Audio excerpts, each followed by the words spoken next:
low, screens glow, real news in the air. Welcome to the movie Lair. From Marvel to DC, every frame gets shared. Welcome to the movie Lair.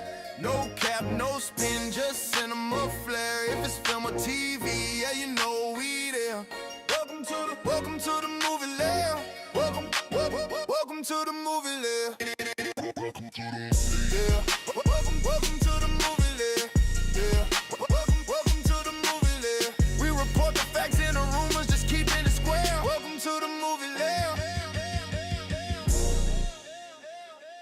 Welcome to the movie Lair. Lights low, screens glow, real news in the air. Welcome to the movie Lair. From Marvel to DC, every frame gets shared. Welcome to the movie Lair. No cap, no spin, just cinema flair. If it's film or TV, yeah, you know we there. Welcome to the movie Lair. Welcome to the Lair. Welcome to the movie Lair. We report the facts and the rumors, just keeping it square. Welcome to the movie Lair. Welcome to the movie Lair. Welcome to the Lair. Welcome to the movie Lair. Welcome to the Lair. Welcome to the movie Lair. Welcome to the Lair. Welcome to the movie Lair. We report the facts and the rumors, just keeping it square. Welcome to the movie Lair. Welcome to the movie Lair. Welcome to the Lair. Welcome to the movie Lair. Welcome to the Lair. Yeah. Welcome to the movie Lair. Welcome to the movie Lair. Lights low, screen glow, real news in the air. Welcome to the movie Lair. From Marvel to DC, every frame each share. Welcome to the movie Lair. No cat, no spin, just cinema flair. It's full TV, ain't no we air. Welcome to the movie Lair.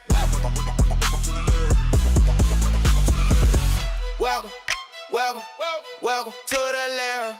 Welcome to the Lair. We report the facts and the rumors, just keeping this square. Welcome to the movie Lair.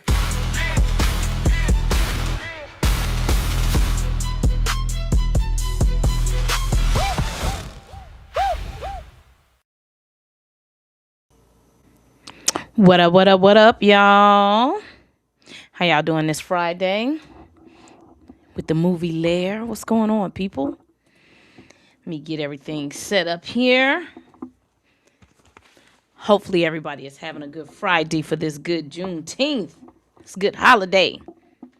Should be not working, streaming for you guys, but here I am, available, working. Let's get everything set up here. Let's make sure. Okay, yeah, it looks like we good on YouTube. We are live. But yeah, man, how are y'all doing, man? Hopefully this Friday is going great.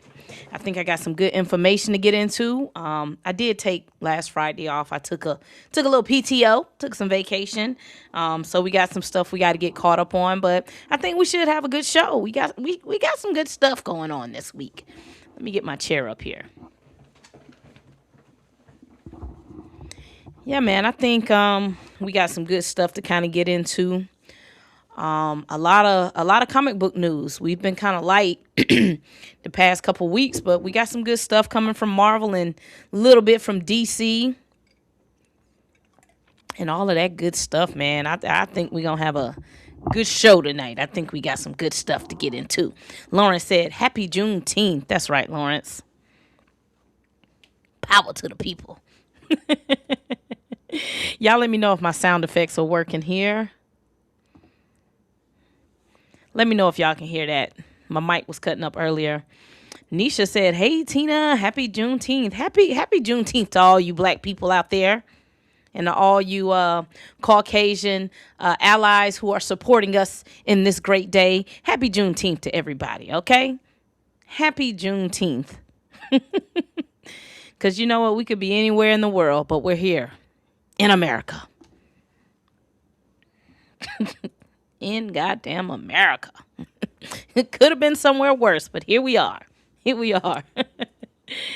Oh man. Anybody that is in the chat, y'all let me know if my sound effects are working before I start the show. Y'all just let me know right quick.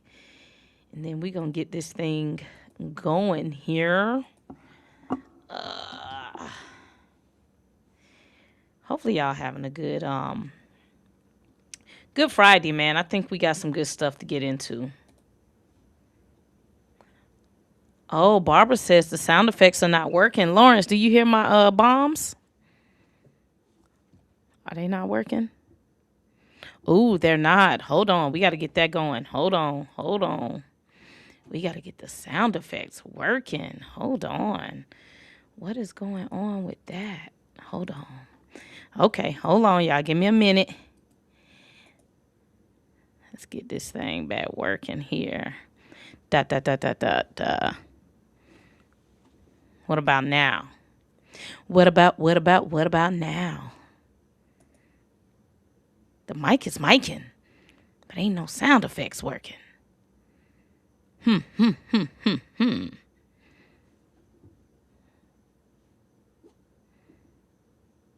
Oh, that's not good. Why is my sound effects not working? Oh, y'all said no effects. Okay, let's try this. Boom. We gonna switch something up here. Hold on. Y'all, thank y'all for bearing with me. Nothing worse than being unprepared. I think I got it now. Hold on. Hold on.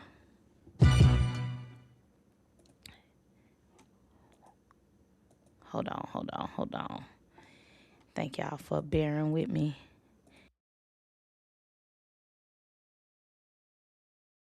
Could have been worse. At least the mic is working. So we have sound effects. I love y'all. We got sound effects now. We're going to check one more thing. How about now?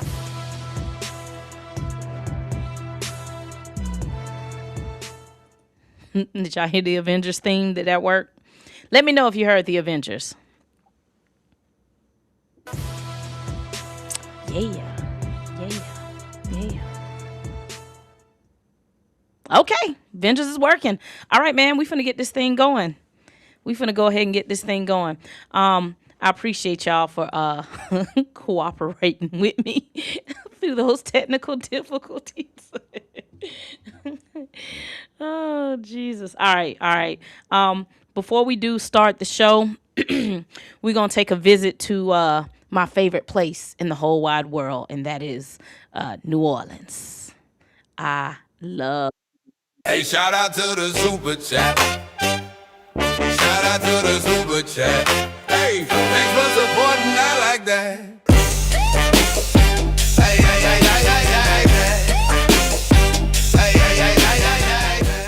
I love New Orleans. I love New Orleans. But shout out to Lawrence for sending me a $10 super chat. Thank you, Lawrence. Thank you for donating to Black content creators, because like I always say, all of this stuff costs money.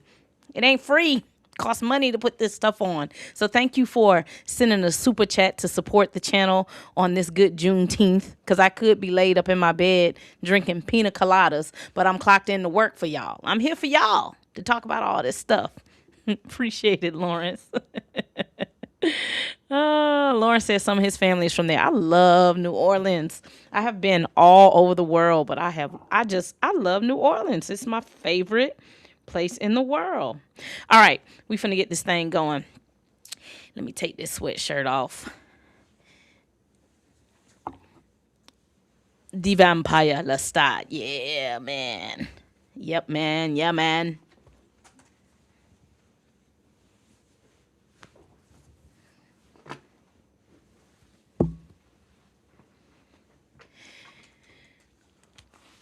All right, I got my Five Nights from Freddy shirt on that one of these studios sent me. Whoever's in charge of Five Nights from Freddy sent me this. But yeah, man, let's get this thing rocking and rolling so we won't be here all night. Spoiler King said they need you on their review for the Vampire Lestat. Hey, tell them hit me up. Tell them hit me up. I'll come on. Hit me up. Hit me up.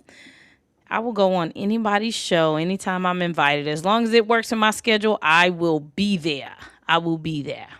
All right, man. We finna get this show started. So what up, y'all? Tina here with the movie Lair, and we are on episode 22. June 2026. It's Juneteenth. Shout out to black people.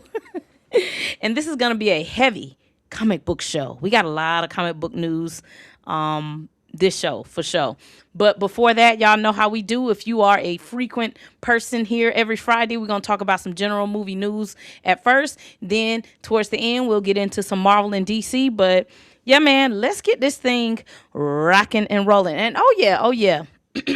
Rest in peace to the producer, Takei. Man, he was only 29 years old. And, you know, that hurt my heart. I don't like to see when kids pass away because to me, he's a kid. You know, life is just getting going. You haven't even really hit your stride yet till you're about 35. And that's unfortunate. I think this month is also Black Men's Mental Health Month. I haven't heard a cause for passing away. There was some rumors that maybe he took himself out. Some rumors that maybe he overdosed. But yeah, man, black men, take care of that mental. You know, do whatever you got to do to get your life together where your head ain't putting you on the brink of cracking. You know, go see a therapist, go see a preacher, go see somebody to help even you out so you don't, you know, lose your life so early. That's unfortunate that kid passed away. He was a pretty solid producer, very successful at a young age. So that's unfortunate. Rest in peace to Takei. Fuck these niggas up. All right. Let's get this thing going. Let's talk about a little Miami Vice. All right, y'all. So I got a little Miami Vice update. So for y'all that don't know, Michael B. Jordan and Austin Butler will be filming Miami Vice. And it's supposed to be taking place in the 80s, and filming is gearing up. So I heard from my own source that they're going to start filming down in Miami around October. Then I had the good folks over at Cinema is Life. They hit me up and said that they heard that, yes, filming is going to start in Miami in October, but they also heard that around August or September, there going to be some filming with Michael B. Jordan up in the New York area. So for y'all that don't know, the character that Michael B. Jordan is playing, Tubbs, his home turf is New York. So all of that is kind of lining up that, you know, they're going to go up north first and then by October come down to the south. But yeah, man, just wanted y'all to give y'all an update on Miami Vice. I'm hearing this should be releasing around summer 2028. Yeah, because next year, summer 2027, we should be getting the Thomas Crown Affair from Michael B. Jordan, which looks amazing. That movie looks great. Hopefully they drop that trailer soon or a teaser trailer or something so y'all can see what's going on with the Thomas Crown Affair. But yeah, man, filming is getting ready to gear up for Miami Vice for sure. The Magician says, what up, Tina? What up, Chad? What up, Magician? Lauren said, Grand Theft Auto colorway. Yeah, Miami Vice. Nisha said, yes. Happy Black Men's Mental Health Month. Yes, black men. Take care of yourself, man. Take care of it. Do what you got to do to, you know, make sure that you can stay here for your family and your kids. You know, we need y'all here. We don't need y'all taking yourselves out prematurely. All right. We need y'all here. All right. Next up. What we got? Okay. So according to reports, Daniel Kaluuya, I'm sorry, messed up his name, is set to reunite with his Judas and the Black Messiah director Shaka King for a new crime action film called The Parlay with Tiana Taylor. Reports is saying Tiana is circling the role. I heard she's already signed and is for sure going to do this project. Now, let me tell you why this is all interesting. Whenever Daniel Kaluuya and Shaka King team up, people pay attention. The last time these two worked together, they gave us Judas and the Black Messiah, a film that earned critical acclaim, Oscar nominations, and an Oscar win for Daniel's performance as Fred Hampton. Now, details on the parlay are still being kept under wraps, but it's being described as a crime action film. As far as Shaka King, the director, is concerned, after Judas and the Black Messiah, a lot of people was wondering, like, okay, what's going to be your next move? You're getting all this praise from the Oscars, but he took some time off instead of rushing into the next project, and now he's bringing this new film together. Now, one thing that's interesting about Daniel Kaluuya is that he's been quiet these past few years. There was all kind of rumors floating around, but the one that got talked about the most involved a woman called Hair Holiness. Air Holiness. Don't know what that lady's name is, but she was reportedly acting as Daniel's personal life strategist, and she would always be on the movie sets with him. So some reports claim that people in the industry was concerned about her influence over Daniel, and it may have affected some of his personal relationships along the way. Some people were saying he was even kind of blackballed a little bit. They didn't want to have to deal with whoever this spiritual advisor was around him. Some people even said they thought he was in a cult. Fast forward to now, it appears Daniel has moved on from that situation and is fully focused on acting. In fact, he already has multiple projects lined up, including he has a A24 film with Michael Shanks, and he also has a supporting role in Chris Rock's upcoming movie Misty Green. So if you ask me, it looks like Daniel is trying to gear up for a return. He done got rid of that hair holiness lady, got her out of his life, and he's ready to come back and go to work. But yeah, man, back to Shaka King. We'll see what happens with this movie. Like I said, I heard Tiana Taylor has signed and ready to go.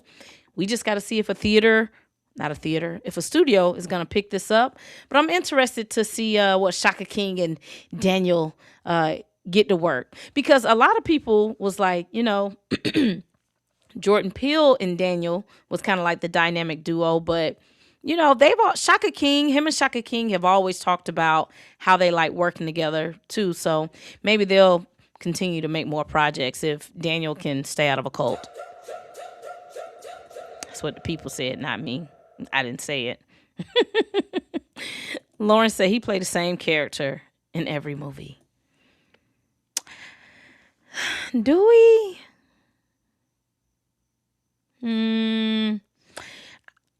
He's a little different. I would say his character in Queen and Slim and his character in Black Panther and Fred Hampton, those are three different characters. I don't think he plays the same character. Now, like you said, the way that he looked doesn't change. Like, he kind of keeps the same look. In most of the movies, they don't really do a lot with like his costumes and his hair and makeup, but I think he plays different roles. I think he does.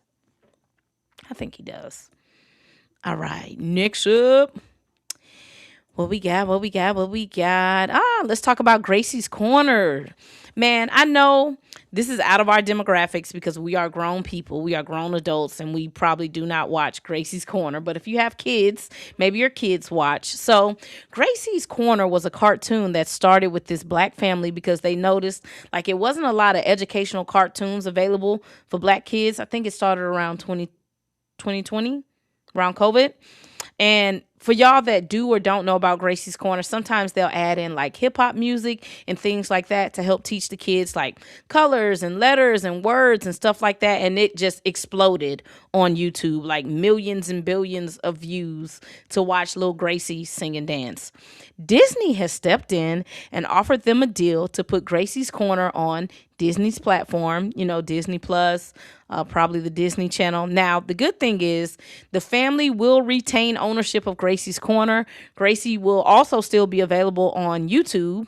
So for the people that can't afford Disney Plus, it's still going to be free to watch on YouTube.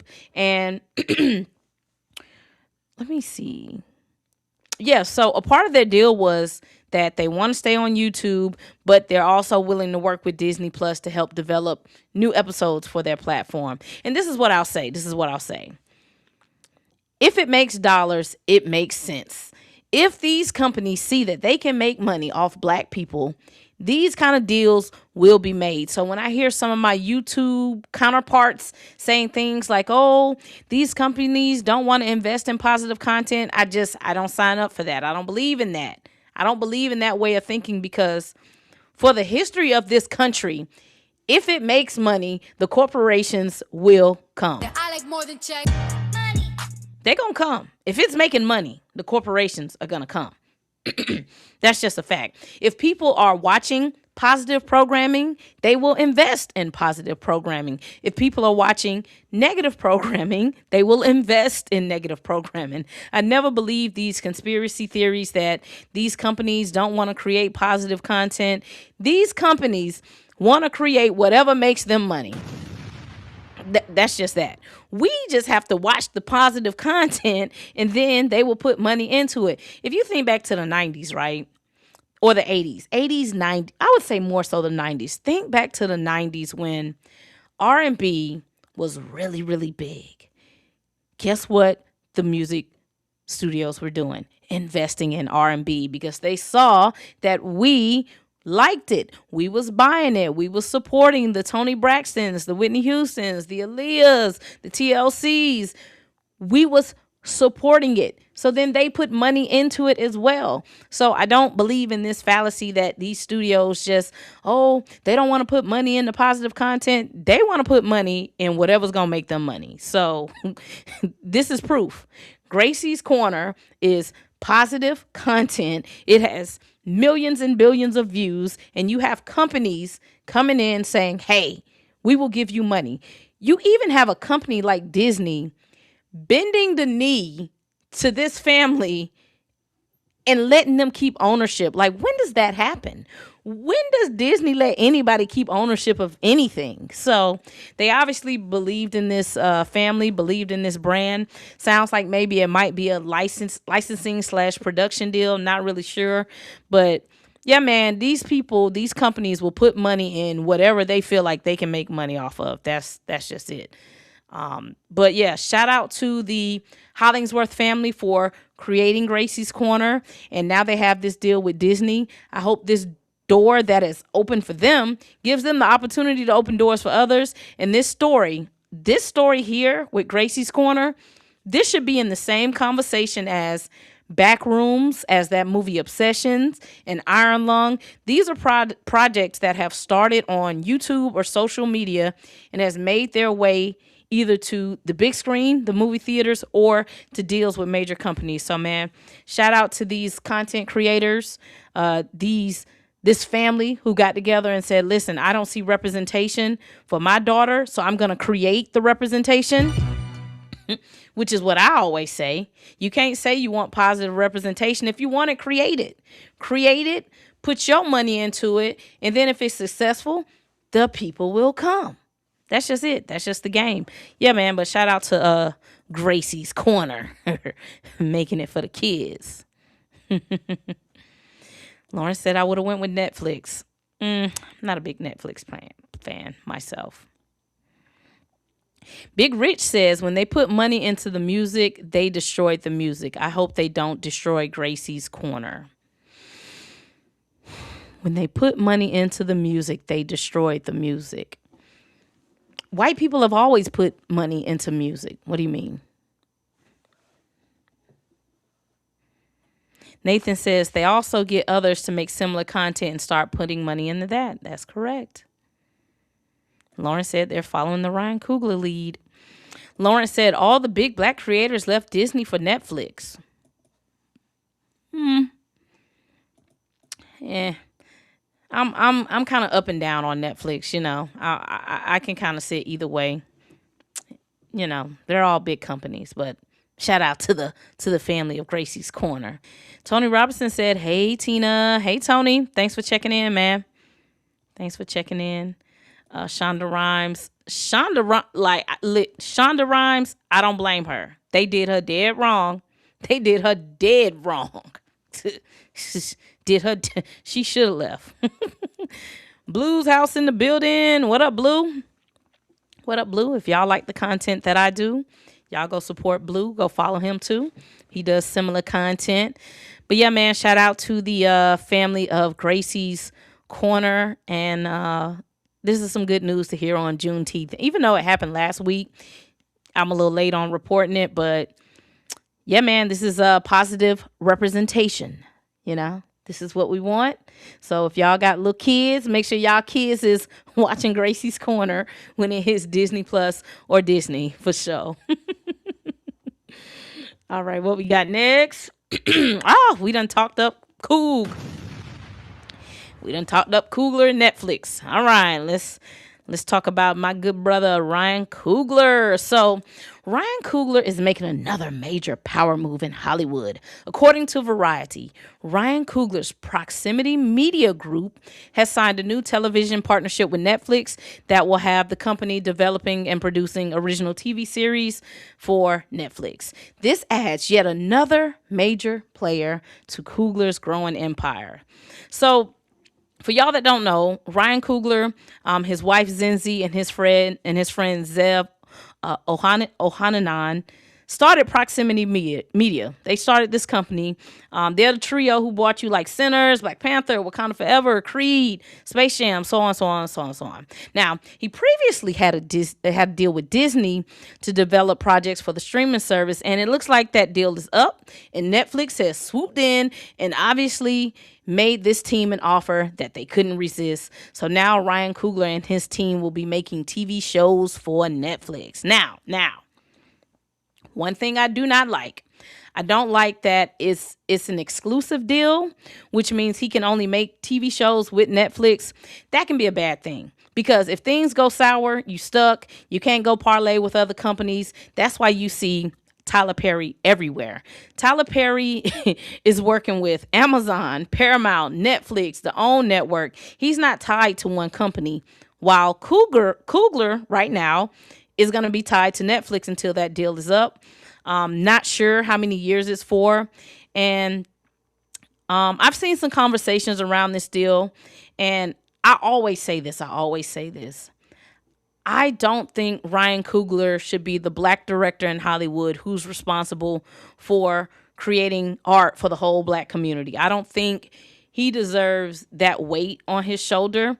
I think it's very important to reiterate his wife, she's a black woman, but she's Asian too, so they may start doing programming for the Asian community. Maybe she has projects that she wants to head up. His partner, Sev, is Armenian. They may start making content about that culture. So don't be surprised if you don't just get solely black programming from this company, because if we keep it real, it's really a multicultural company. It's not just a black company.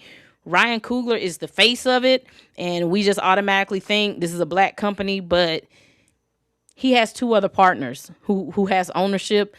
And like I said, his wife is Asian and black, and then Sev is from Armenia. So don't be surprised if you get more than just black content is what I'll say. Don't be expecting for it just to be black stuff, because y'all got to think, they didn't just sign Ryan Coogler. They signed this company. So you might have Ryan Coogler over at Warner Brothers making movies, and then you have his wife, and she might say, hey, I want to do this project about my culture, and it might still have Ryan Coogler's name on it.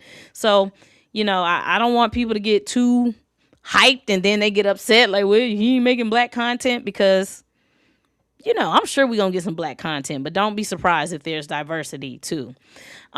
As far as Disney goes, he still has Black Panther 3, X-Files, Southern Bastards, and Animorphs coming with them. So it's important to note that this is a TV deal. He can still make movies with other companies. I think he's working on a movie right now with Paramount. And I saw my good brother Blue stream, and he talked about how he thinks this will eventually be a movie deal. And I don't think so. I'm going to disagree. Coogler seems very headstrong about putting movies in theaters. So I can't see him doing movies with Netflix unless they give him the same deal that they gave Greta Gerwig with Chronicles of Narnia. Her movie is guaranteed to go to the movie theaters for a certain period of time. Then they roll to Netflix. I think she's like the only person at Netflix that has that guarantee. And it just doesn't sound like he struck that kind of deal because they keep saying this is a TV deal. So I'm sure he's probably going to want to be a free agent on the movie front. He most likely wants to be able to make movies everywhere. Whoever's going to give me the best deal, that's who I'm rocking with. So I can't see him making movies with Netflix. I think that goes completely against what he stands for. Now, I could be wrong. We might be 3 years down the line and he's making movies with Netflix. But based off of how he speaks about the importance of movies, I can't see him wanting to make movies to put on Netflix. Unless they're like short stories. Like maybe 30, 45-minute short stories, a passion project that his wife might want to do. But like full feature-length movies, I just can't see it. I might be wrong. I just can't see it. Now, let's talk about the Black Panther.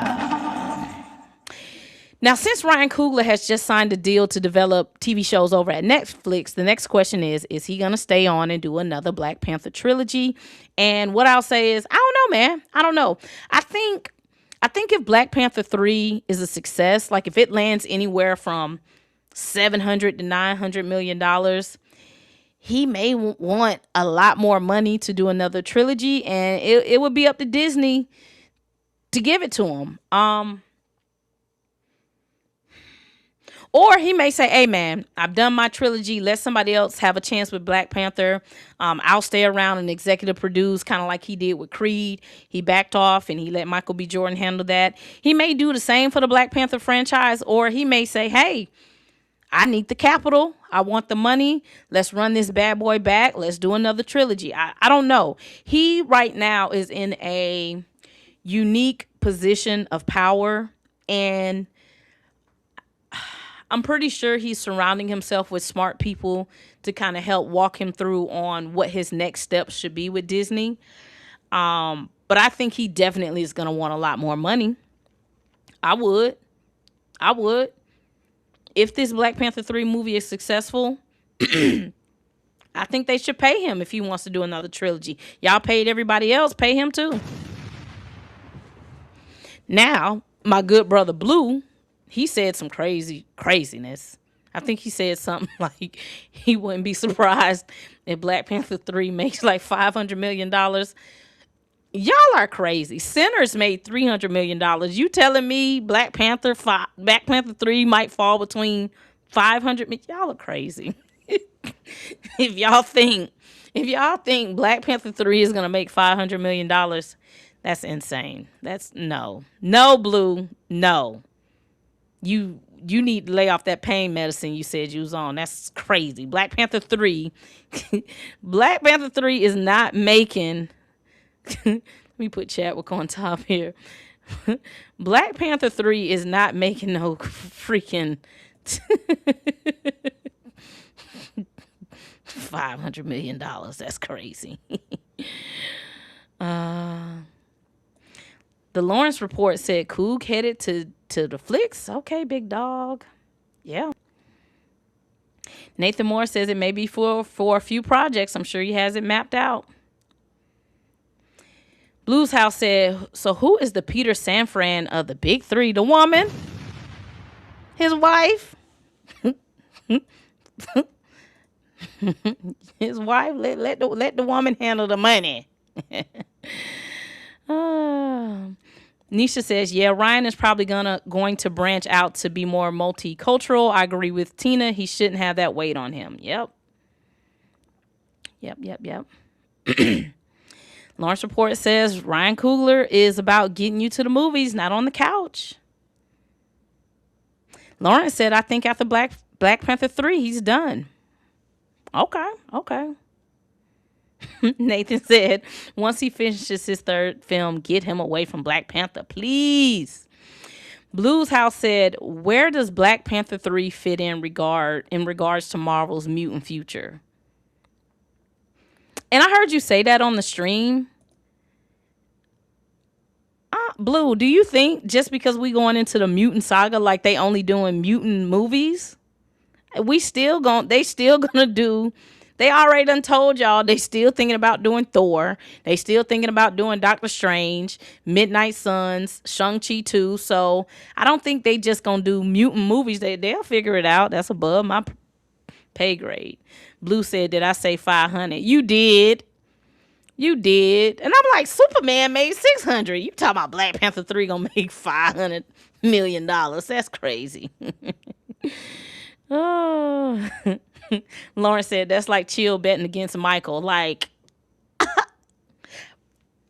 that's why when I was on the stream with Chill and nobody would let me get him to clarify, I kept asking Chill. I'm like, Chill, what the hell? You keep talking about the demographics of the international box office and black people and it's racism. And I'm like, bro, what the hell does that got to do with Michael Jackson? And then Chill was like, Chill said, but it's not Michael Jackson, it's Jafar Jackson. Chill, sir.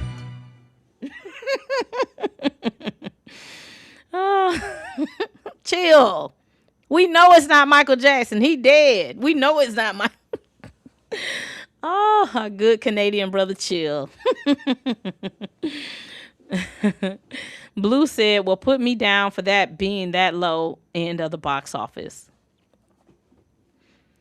You think Black Panther 3 is finna make $500 million? How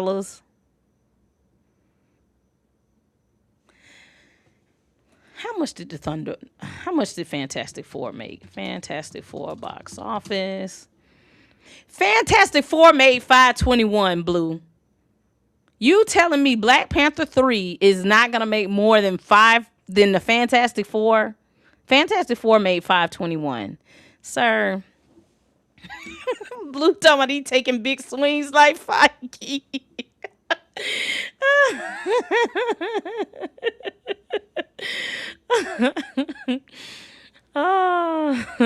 Y'all make sure y'all save this. Blue said he thinks Black Panther 3 on the low end is making $500 million. He said on the high end 750.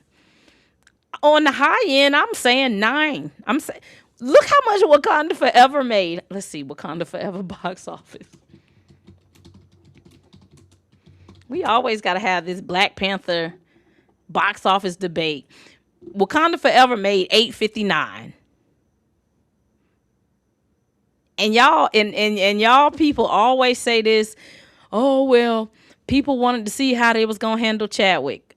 Yeah, they did. But people obviously kept going back to that goddamn funeral because you don't get the $900 million watching it one time. And you telling me we finna get a Black Panther 3 with Denzel Washington, possibly a new male Black Panther, and you talking about this. How much did Superman make? Superman box office. Superman made 618. You telling me Black Panther 3 at the end of their run on the high, you going 750. On the high, I'm going 950 a billion. Easy. That's on the high. On the low, I'm going 700 million on the low. My gauge is 7 to 950. Blue's gauge is 5 to 750. Write it down, y'all. We coming back to this in the future. Blue talking about Marvel is cooked. They lucky Spidey about to say they has.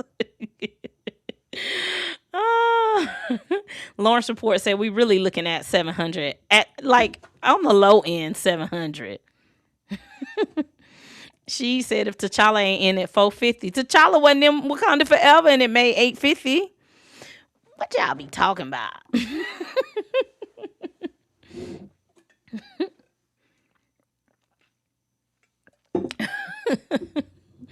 I think, you know what? And I mean this disrespectfully. I think y'all have a fundamentally misunderstanding of the Black Panther franchise when it comes to the movies, not the comics. I don't think y'all understand this cinematic franchise of Black Panther at all. Because y'all be so off base with everything. I remember when Wakanda Forever was getting ready to come out, We was having these same conversations. Some of y'all was saying 400 million. Some of y'all was saying 5. I'm like, y'all done lost y'all damn mind. Y'all have a complete misunderstanding of the Black Panther cinematic universe in movies. Y'all are crazy as hell. And this is going to be his first movie after winning an Oscar? Man. Y'all think these people ain't finna come out and support him. Natik says, no T'Challa, no 100 billion box office. Natik, they just did a movie without T'Challa and almost made $900 million. Blue said, I totally understand that. Wakanda Forever made exactly around what I thought it would make. So you thought Wakanda Forever was going to make $900 million.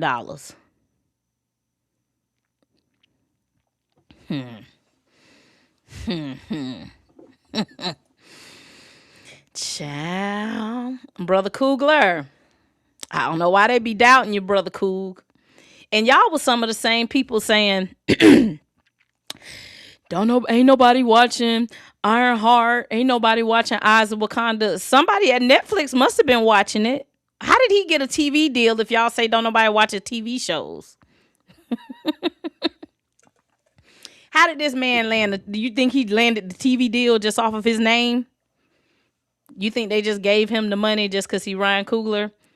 Even though in y'all's eyes, like the TV shows, nobody watched them. Somebody goddamn watched them. He got a TV deal. I don't know. Kevin Davis said people will show up and support Letitia Wright as Black Panther 3 will make $1 to $1.4 billion. I don't know if it'll make that much. I don't, because we got to go back in time. Y'all got to go back in time. When Black Panther came out, not only was Marvel hot, but Black Panther was put right before Infinity War. So it was almost like required viewing. Like you have to see this.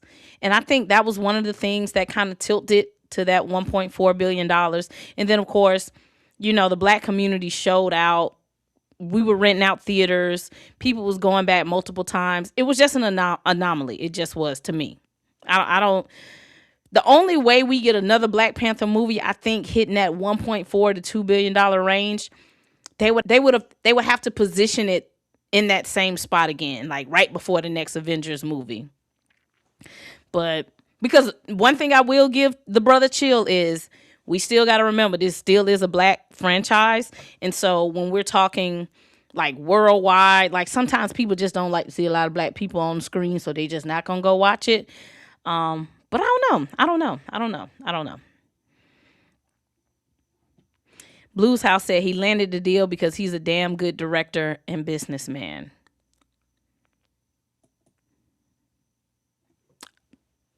I mean, I don't disagree with that, but just because you're a businessman don't mean you're going to sign a deal. The company has to see value in him producing stuff. Whereas some people feel like, ain't nobody watching Ryan Coogler TV shows. Space Jam was garbage. Nobody liked Eyes of Wakanda. Nobody liked Ironheart. Somebody must think he can do TV shows. They gave him a deal. Lawrence said people will go see it for Damson. I don't know, Lawrence. Damson is he's not a movie star yet. We'll see what happens with Children of Blood and Bone. We'll see. Dan the Man said, these the same folks that was on Back of the Bus with Marcus talking about nobody watched Wonder Man and we're getting a season 2. Wonder Man.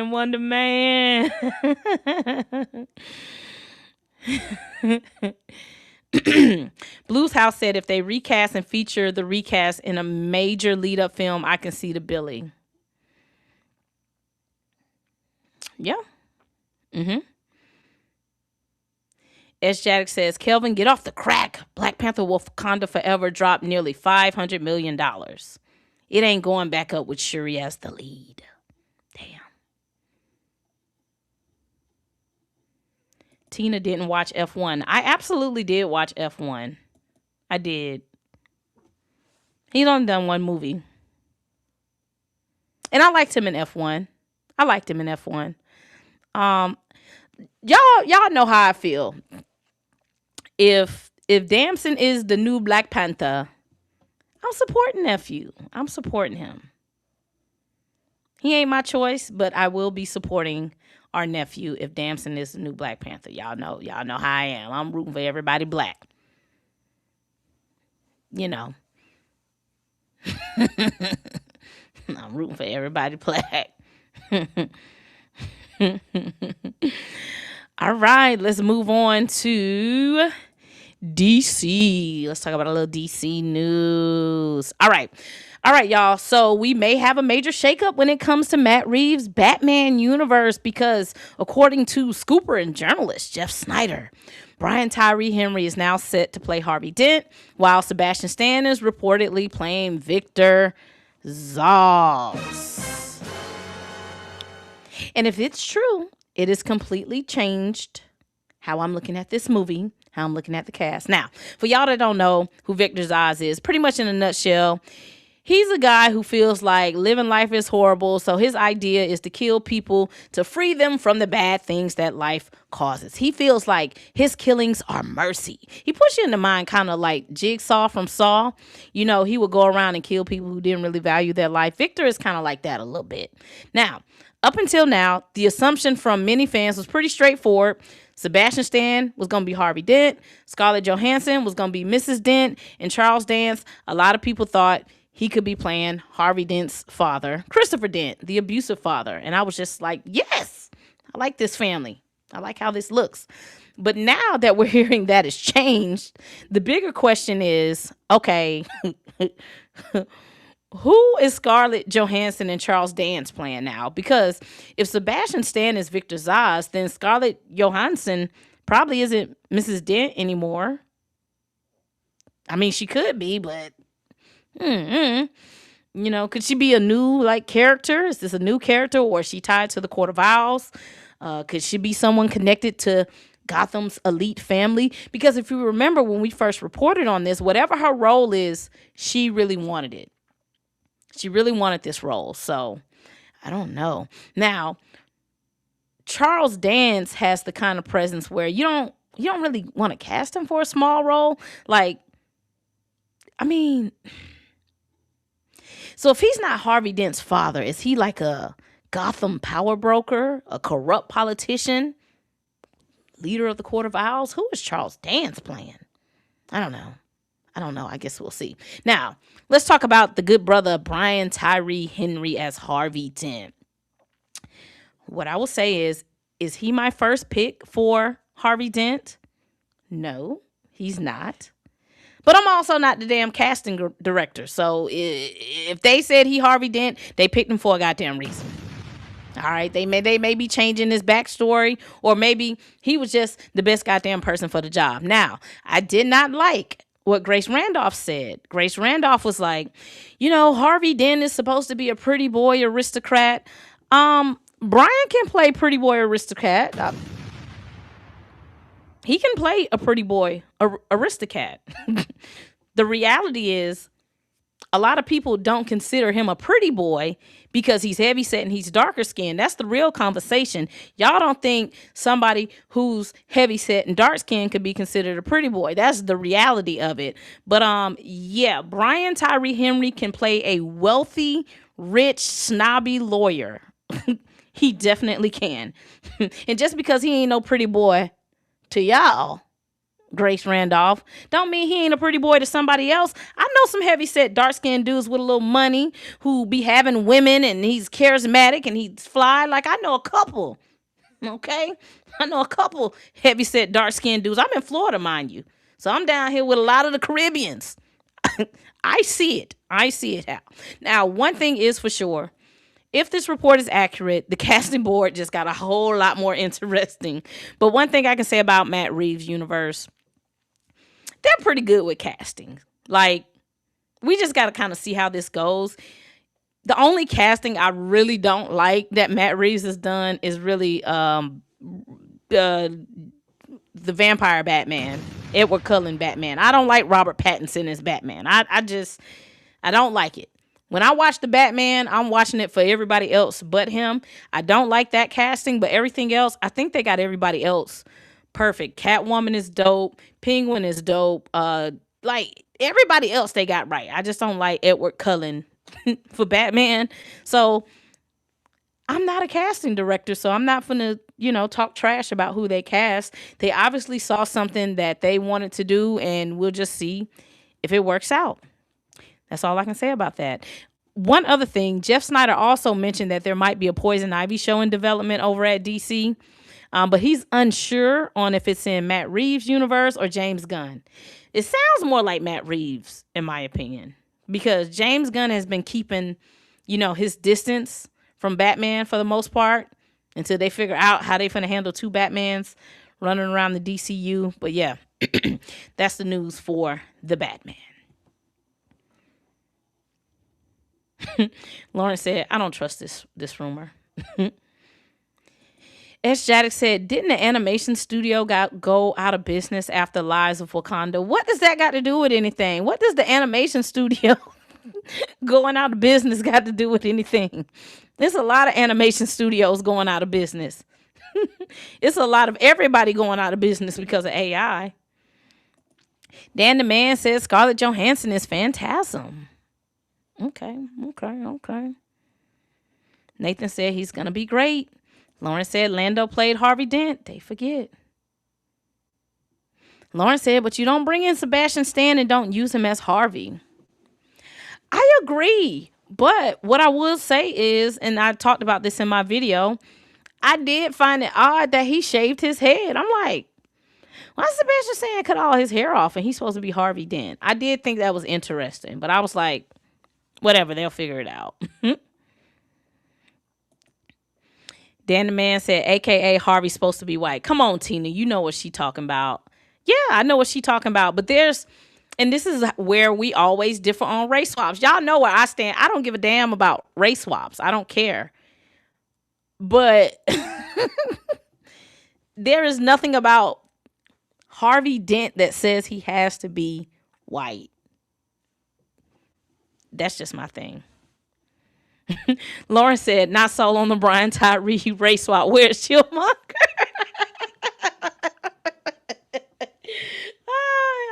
I know where Brother Chill stands.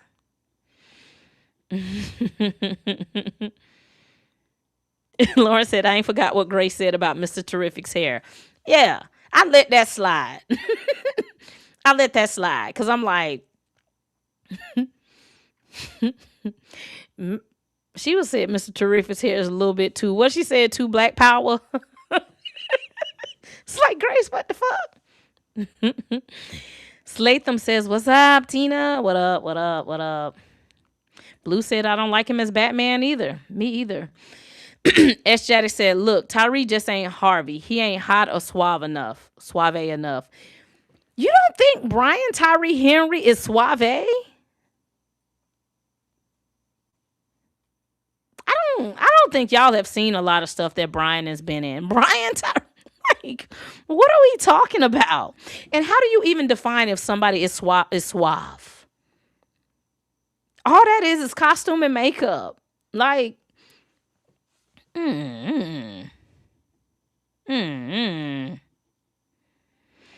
As Jaddick said, I don't think dark skin is the issue. John David Washington can do that just fine. Problem is he's heavy set. Well, at least you saying the truth. That's your truth. You think he can't be Harvey Dent because he's a heavy dude. And I think that's crazy. I think that is just crazy to me. It's just me, though.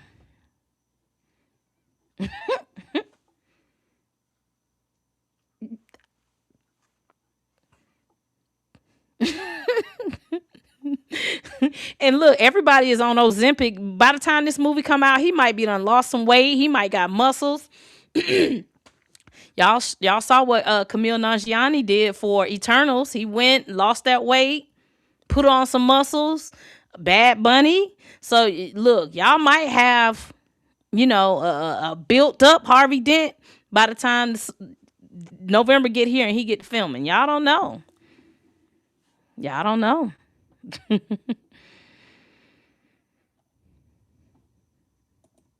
Dan the Man said just because he got range as Megatron and he got it out the mud as Soldier Boy, and he had folks thinking he was British and bullet trained, don't make him Harvey. Said no one ever. Let the brother get his check. Yeah.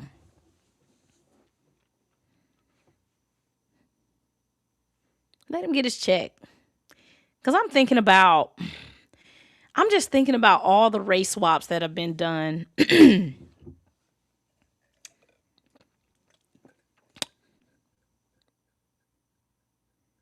I don't know, because I don't know all the race swaps. But most race swaps don't really, like, once it hits the screen, it really don't be that bad. I know some people was upset about them casting a white woman to play the ancient one. But it just don't matter to me. And let me tell you, you know why I think race swaps just don't matter to me is because when these people are in theater, or even like the Black Brits, when they live overseas, most of the time they playing race swap characters when they going through theater. And it's like, nobody cares. Like, nobody, and when I say nobody cares, I mean the people putting on the production. Of course, you're going to have some people who don't like it, but it's like, if I'm a black person and all y'all are creating is like white content, I got to play somebody white. That's my only goddamn option. It's like, when they race swap characters like Romeo and Juliet, like, it doesn't matter. Like, it really don't matter. It's not that deep.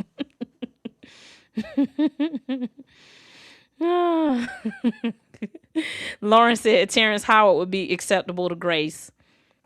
And S. Jaddix. S. Jaddix said he too fat to be Harvey Dent. I don't agree with that.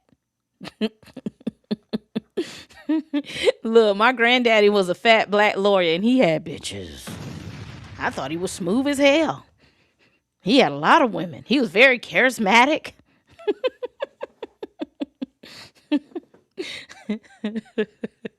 Look, I know some big boys with some weight on them that is charismatic. I think that's what you need to be Harvey Dent. I think you got to have charisma. And I think you do have to be attractive, but it's like, who determines who is attractive? I don't think Brian Tyree Henry is an ugly guy. I just don't. I don't think he's an ugly guy. Because it's all about how you write this character. It's all about how you write him. Like, if he's a guy who's always, putting his lotion and his makeup on and he in the mirror and he's just like a pretty boy like that, I think that can give you the vibe that this is a guy who really cares about how he looks. His looks are really important. That way, when his face gets messed up, you can understand his frustration. So I don't think it's always like, oh, he has to look. Let's keep it real. They saying it has to be somebody who is white or it got to be somebody who light skinned. That's really what it boils down to. Got to be somebody who light skinned because those are the only people that we consider a pretty boy. John David Washington, once again, could he play a pretty boy? Yes, he could. Yeah. As Jaddix said, I never said a big man couldn't be charismatic, but that ain't Harvey. Harvey Dent ain't charismatic? He's not? I thought Harvey Dent was very charismatic.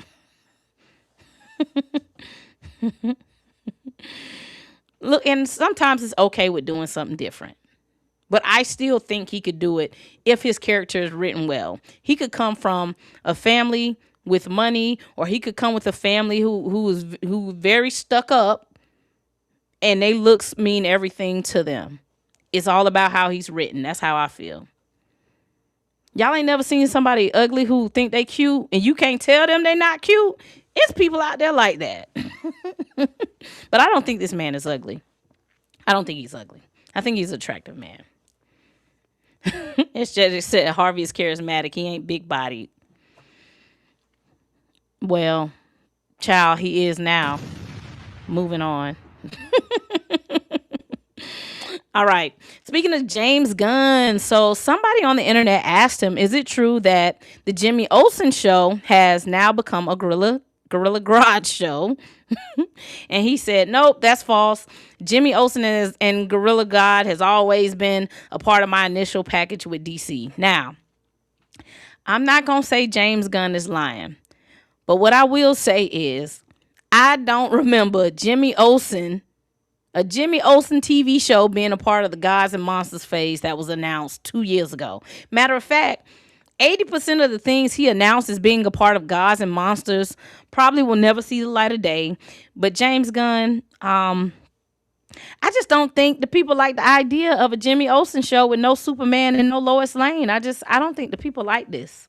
I'm not a DC fan, so I don't know the ins and outs and the intricacies of Gorilla Grog and Jimmy Olsen, but the people don't feel like they want to see this. But this TV show starts filming this year, and hopefully it works out. As big of a James Gunn hater that I am, I do like to watch good shows. So if the show turns out to be good, I will be here every week saying, man, y'all need to really be watching that Jimmy Olsen show.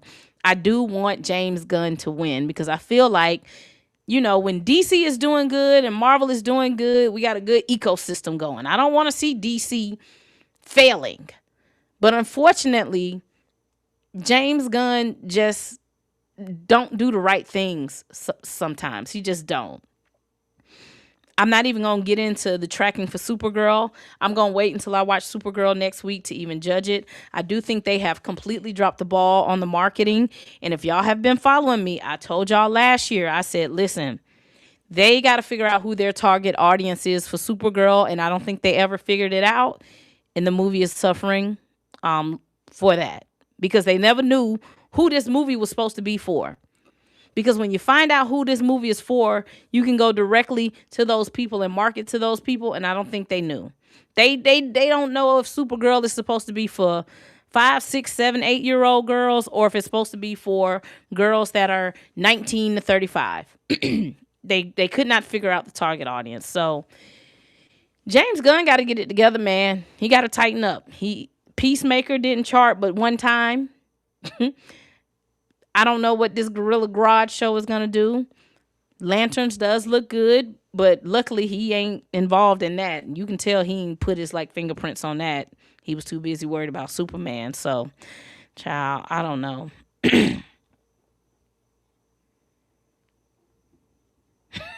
Blues House said Jimmy be pushing the truth. That's my guy. All he do is lie. Lauren said, why would anybody want a Jimmy Olsen show? Child. As Jaddick said, look, Gunn probably has to put out a certain amount of TV content, but yeah, I ain't feeling this. He can put out his TV content, but don't put this out because this wasn't a part of what we were supposed to be watching. Where the Waller show at?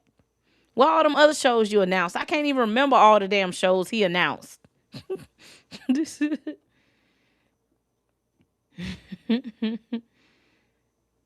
Lauren said Warner Brothers sent me 2 tickets for Monday, but I don't think I'm going Monday. Go watch it, Lauren, so you can tell us how it is.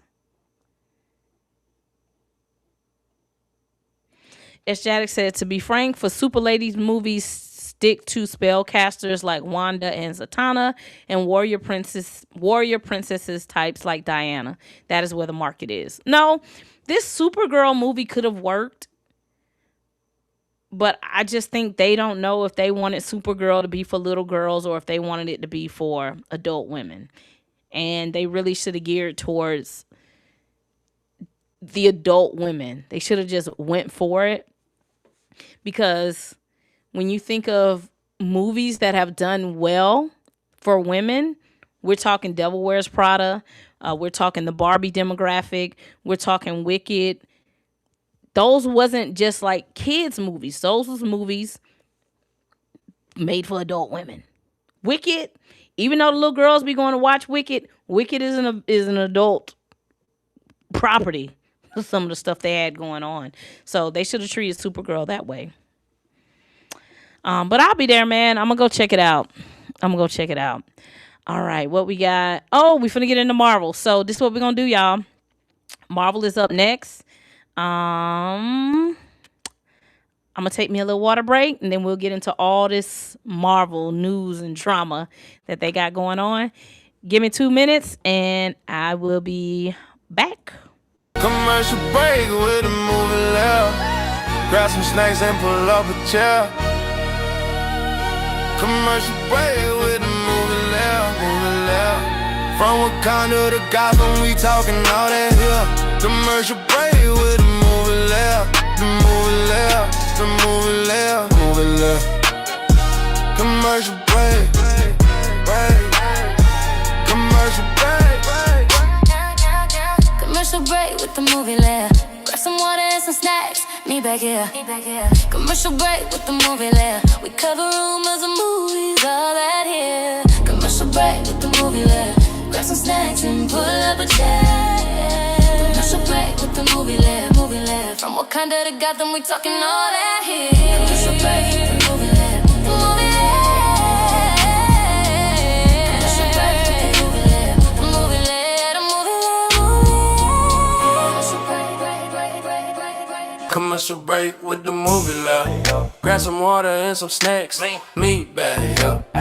Commercial break with the movie Lair. We cover rumors and movies all day. Commercial break with the movie Lair. Grab some snacks and pull up a chair. Commercial break with the movie Lair, movie Lair. From Wakanda to Gotham when we talking all that here. Commercial break with the movie Lair, the movie Lair, the movie Lair, the movie Lair, the movie Lair. Commercial break, break, break, break, movie Lair, the movie Lair. Commercial break, break, break.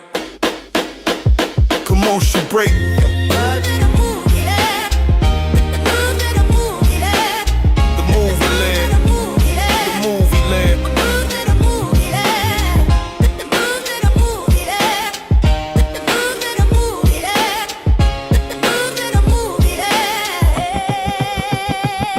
Commercial break with the movie Lair. Movie Lair.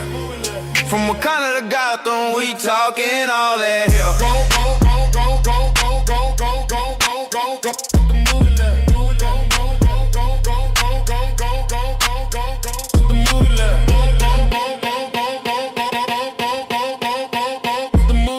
Thanks for chilling on commercial break with the movie Lair. We about to start right now. Get back here. Thanks for chilling on commercial break with the movie Lair, the movie Lair, movie Lair. Thanks for chilling on commercial break with the movie Lair, the movie Lair, movie Lair. Thanks for chilling on commercial break. Get back here. Get back here. We about to start. We about to start.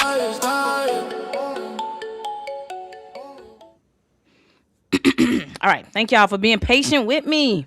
Let's talk about all this Marvel stuff that we got going on here. Some stuff I'm a little happy about. Let's start with my boy Shang Chi. All right. So we have some updates from Destin Daniel Cretton, the director of Spider-Man Brand New Day and Shang Chi. He was doing a press conference with Deadline. He said that they're definitely developing a Shang Chi Part 2. And I'm like, finally. Okay, finally. We get some updates on Shang Chi. Yo, the first Shang Chi was a good movie, and it's crazy that we haven't seen or heard from Shang Chi since Marvel Zombies. I think that was it. Shang-Chi was one of my favorite movies in the Multiverse of Saga for sure. I thought the story was good. I loved Wen Wu, even though he was a very abusive daddy. He was beating the hell out of them kids. He was beating both his kids up, the son and the goddamn daughter, beating them up. And he was so disgusted that Shang-Chi was working as a valet for cars. He was like, you came to America to do this shit? Bring your ass back home. Get home right now. Like, it reminded me of Coming to America. Y'all remember coming to America when the king found out that Prince Hakeem was working at McDonald's? He was like, what the fuck is you, what? What is you doing? But yeah, man, I love Shang-Chi. I thought it was a well-written story. I love the Asian culture they were able to mix into the story. I just loved it. And the movie ends with his sister taking over this massive army, and we just ain't heard nothing from it since. Like, just ain't heard nothing. Now, what had happened was, if we go back in time, Destin Daniel Cretton was supposed to be directing the Kang Dynasty film, and I was so excited that he was doing Kang Dynasty because I just knew he was going to have Jonathan Majors' version of Kang getting busy. I just knew he was going to have Kang getting busy because look how he had Wen-Wu moving. Look how he had Wen-Wu moving. And this is an elderly man playing Wen-Wu. Imagine what he was going to have Jonathan Majors doing. Oh, I was so ready. But of course, our good brother John found himself in a situation which caused him to lose his job. Marvel panicked, canceled the Kang Dynasty movie. But you got this man in a contract to make this big film. Guess what? Now you got to make it right with him. You have to make it right. So they gave him Spider-Man. And wow, wow. What a good job to go from Shang-Chi to Avengers to Spider-Man. Damn, what a big jump. But we've also heard that Destin Daniel Cretton is a huge Spider-Man fan. I also think he has one of those overall deals with Disney to develop movies and TV shows, kind of like Ryan Coogler had, because he's done some TV shows that I watched over on Disney Plus too. So now that he's done with Spider-Man 2, sounds like he's ready to do Shang-Chi 2.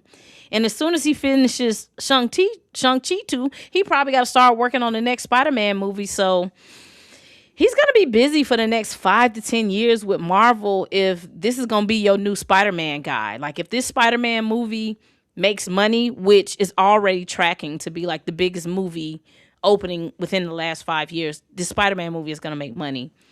If they decide to keep him on to be the Spider-Man guy and he's rocking with this trilogy, yeah, man, he's going to be busy. He's going to be going back and forth between these two properties.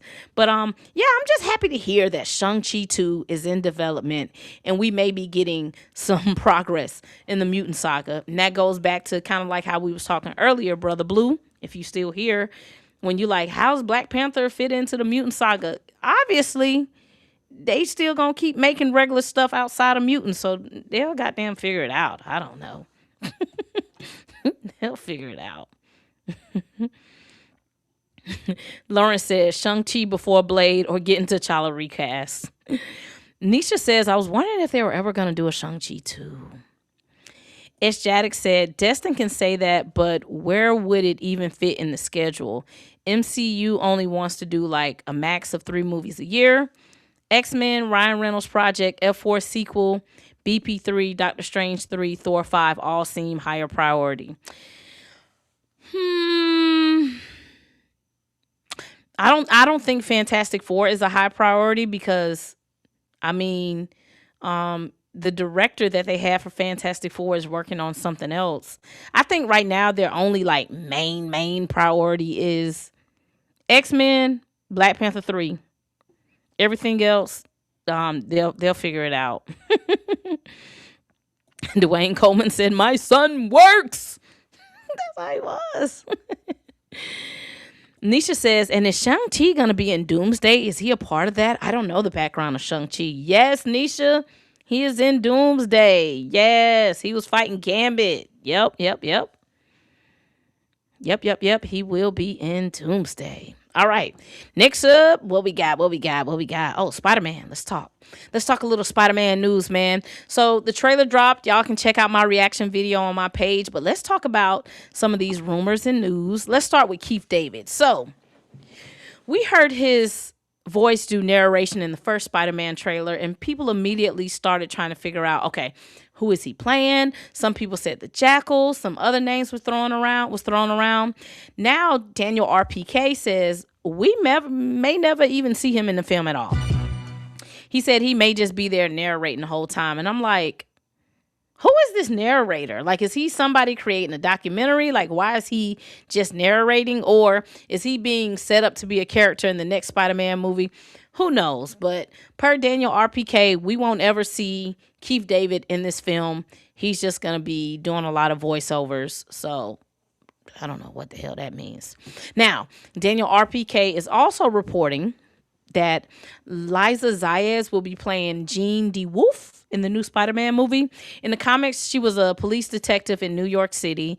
And this is a race swap, y'all. I don't see nobody crying about this. Obviously, people don't care. But yeah, when she was first cast, everybody immediately got excited. And it's like, oh, is she going to be Miles Morales' mom? And they're like, no, she's just going to be a police officer. Dang. No Miles Morales yet. No Miles Morales yet. All right, what else we got for Spidey? Spider-Man. All right, so we may be walking into a little spoiler alert. Let me go ahead and put up my little spoiler banner for the people who may not want to be spoiled. Hold on, because I respect some of y'all. Y'all don't like spoilers, so we're going to put the spoiler alert up. Spoiler alert, spoiler alert. You don't want spoilers, you better skirt. Spoiler alert, spoiler alert. You don't want spoilers, you better skirt. All right, so let's talk about some potential Spider-Man spoilers. So we've heard rumors that Peter Parker may die and the symbiote may bring him back to life. We've also heard some rumors that MJ may die as well. Now, one thing I can say is Zendaya has been wearing a lot of black this whole press tour for Spider-Man, and her stylist, Law Roach, Law is very intentional when he dresses Zendaya. He's very intentional. So somebody was like, she wearing a lot of black. She's wearing a lot of black. Is somebody going to die? Is she going to die? Is Spider-Man going to die? So yeah, man, there's theories going around that somebody might kick the bucket in this movie. And it could be Spider-Man. Spider-Man might die, and then there's rumors that he might end up getting the symbiote, and then he pops back up in Secret Wars. So yeah, Zendaya has been wearing a lot of black. What is she telling us? What is she signifying? I guess we'll find out. She also did an interview recently, and the guy was like, can you tell us something to expect from this movie? And she was like, hey, just make sure you bring your tissues. Let's take a look. I have a question. The movie, I'm very excited about it, but it's only coming out next month, so we have a month to prepare ourselves. Yes. So what should we do to prepare ourselves? Are there things we need to see, things we need to listen to? I would say watch all of our Spider-Mans previous, just to keep you caught up. I guess that would also mean a couple Avengers movies as well. A lot of them. And then and bring some tissues. Really? Oh yeah. We go there. Really? You know what I mean? Again? I know. Not again. I know. Okay. The interviewer was so funny. He was like, again? Not again. Y'all be talking about T'Challa. They done killed Spider-Man a couple times. What, this will be Peter Parker's second time dying in the MCU? Damn. They're going to take him out again. But yeah, man, we may be looking at someone passing away in Spider-Man Brand New Day. And let me tell y'all, I didn't get my tickets for the 7 o'clock showing, and I was so mad. I don't know where I was in life, because I saw that the tickets went on sale, and I was like, oh, I'll get them later. Child, I went to go get my tickets for the 7 o'clock showing, Dolby, all sold out. I was so pissed off. I'm like, God damn. I don't want to go watch it in digital. And I don't like going to our IMAX theater, because our IMAX, they don't have reclining seats. So I was like, God damn, man, I'm going to have to go watch it in digital. I was pissed off. I didn't want to go to the 10:30 showing either. So.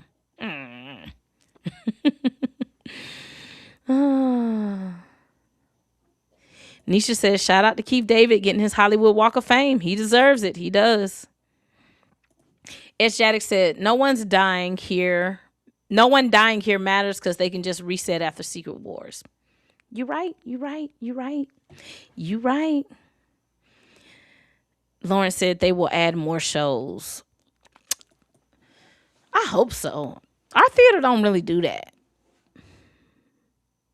They'll have to add like a late night show. And I doubt they're going to add like a midnight show, because they already have a 7 o'clock and they have a 10:30. The 10:30 is about gone. So I don't know. I might have to go to a different theater. I like my theater. I don't want to have to change, but I might have to change. All right, let's go on to next topic.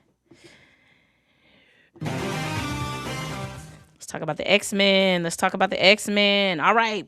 So let's talk about some of the X-Men casting news. So Jeff Snyder said he was told that Marvel has their eyes on Charles Melton for maybe Beast. And I don't like it. Like, don't get me wrong. He could definitely play Beast. But no shade, he really could be Cyclops. He really could be Cyclops. He really could. I know people would lose their minds if Cyclops was Asian. But this is the face of a Cyclops. Look at that bone structure. That is the face of a Cyclops, of a Scott Summers. Hear me out. He has an Asian mother and a white father, and that's how he ends up with the last name Summers. That's how we could have an Asian Scott Summers. Listen, I doubt it would happen. I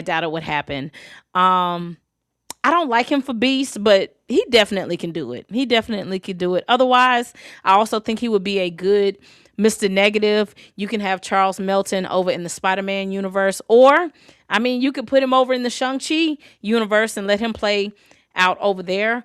I'm not surprised that Charles Melton's name is kind of rolling through the Marvel halls because the writer of the X-Men also wrote Beef. Charles Melton is on Beef. So I can see them possibly, looking at him for X-Men. And Jeff Snyder said not only are they looking at him, they said he went in and read for Beast. So,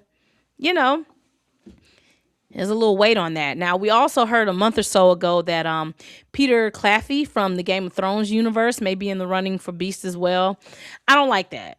I don't like Peter Claffey for Beast, but I wouldn't be surprised if they go with him. They probably can get him for super, super cheap because, Game of Thrones, A Night of the Seven Kingdom is really the only, project that he's done.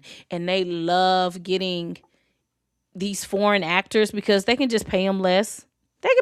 So if news came out that Peter Claffey was the new Beast, I would believe it.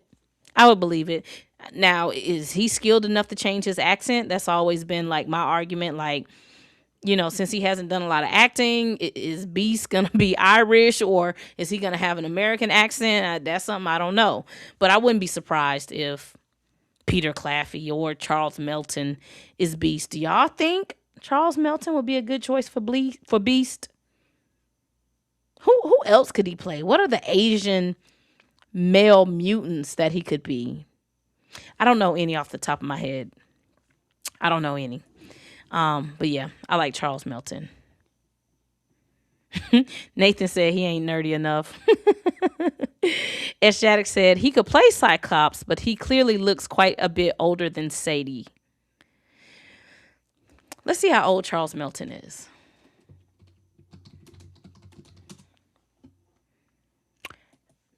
He's 35. He looks good for 35, though.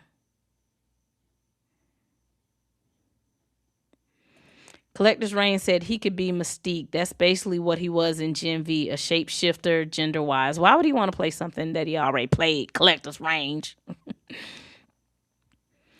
S. Shattuck said, how old is the half-Asian actor on Heated Rivalry? He could be an Asian Cyclops. Yeah. Sunfire or Iceman would make sense for him.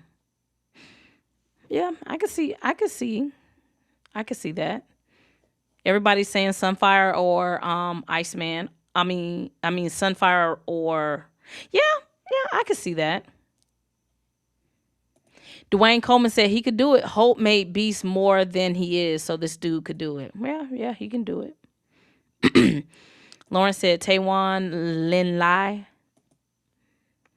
Hey, I always said Charles Melton should be like a superstar. It's crazy that he's not. He's a good actor. All right. What other mutant news do we have? So another X-Men casting rumor we heard was that Wagner Moura may be playing a villain in the mutant saga. Some of the names being thrown around are Sebastian Shaw and Mr. Sinister. I don't think they going to go the Sebastian Shaw route because Marvel likes to do things differently from what has been done before. And we've already got a Sebastian Shaw in live action, so I don't see them doing that. I'm leaning more so towards Mr. Sinister. I've even heard the name Bastion being tossed around as a possibility. We already know that Tremel Tillman is playing William Metzger, so he'll probably have like a presence in the Mutant Saga as well. But I think what makes Mr. Sinister interesting is that he's one of the few X-Men villains who can kind of operate behind the scenes for years without ever like revealing what he's doing. If Marvel is planning like a long-term mutant storyline, Sinister gives them someone who can manipulate events from the shadows while also like experimenting with mutant DNA and stuff like that. He's also like directly tied to the Summers bloodline. So, I mean, I could see them going with Mr. Sinister. We've kind of heard that before. Bastion would also make a lot of sense if Marvel wants to introduce like the fear of mutants and persecutions and stuff like that. But Mr. Sinister feels like a stronger play.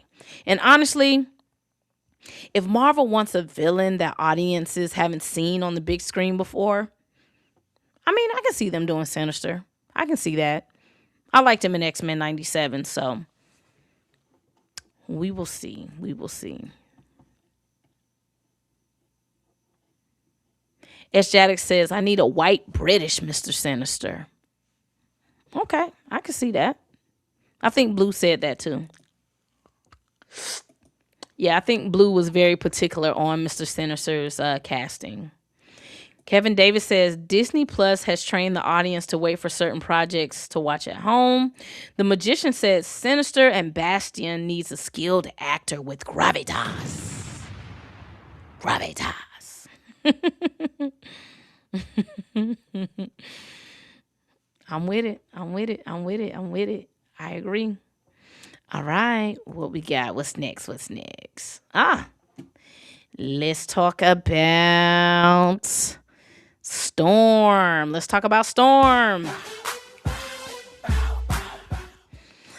Oh, y'all know we like to talk about Storm over here. All right. So, over the years, we've heard a lot of actresses' names being thrown in the hat for Storm. I mean, we've heard if they're going older for Storm, the Scoopers have been throwing around names like Cynthia Erivo, Jodie Turner-Smith for Marvel. Has always, those names are kind of always being tossed around. Y'all know me. I've always been Team Jodie Turner-Smith. She's my number one pick. Tall, regal, commands the room when she walks in. Now, on the other hand, Kevin Feige has said that the X-Men are going to be young.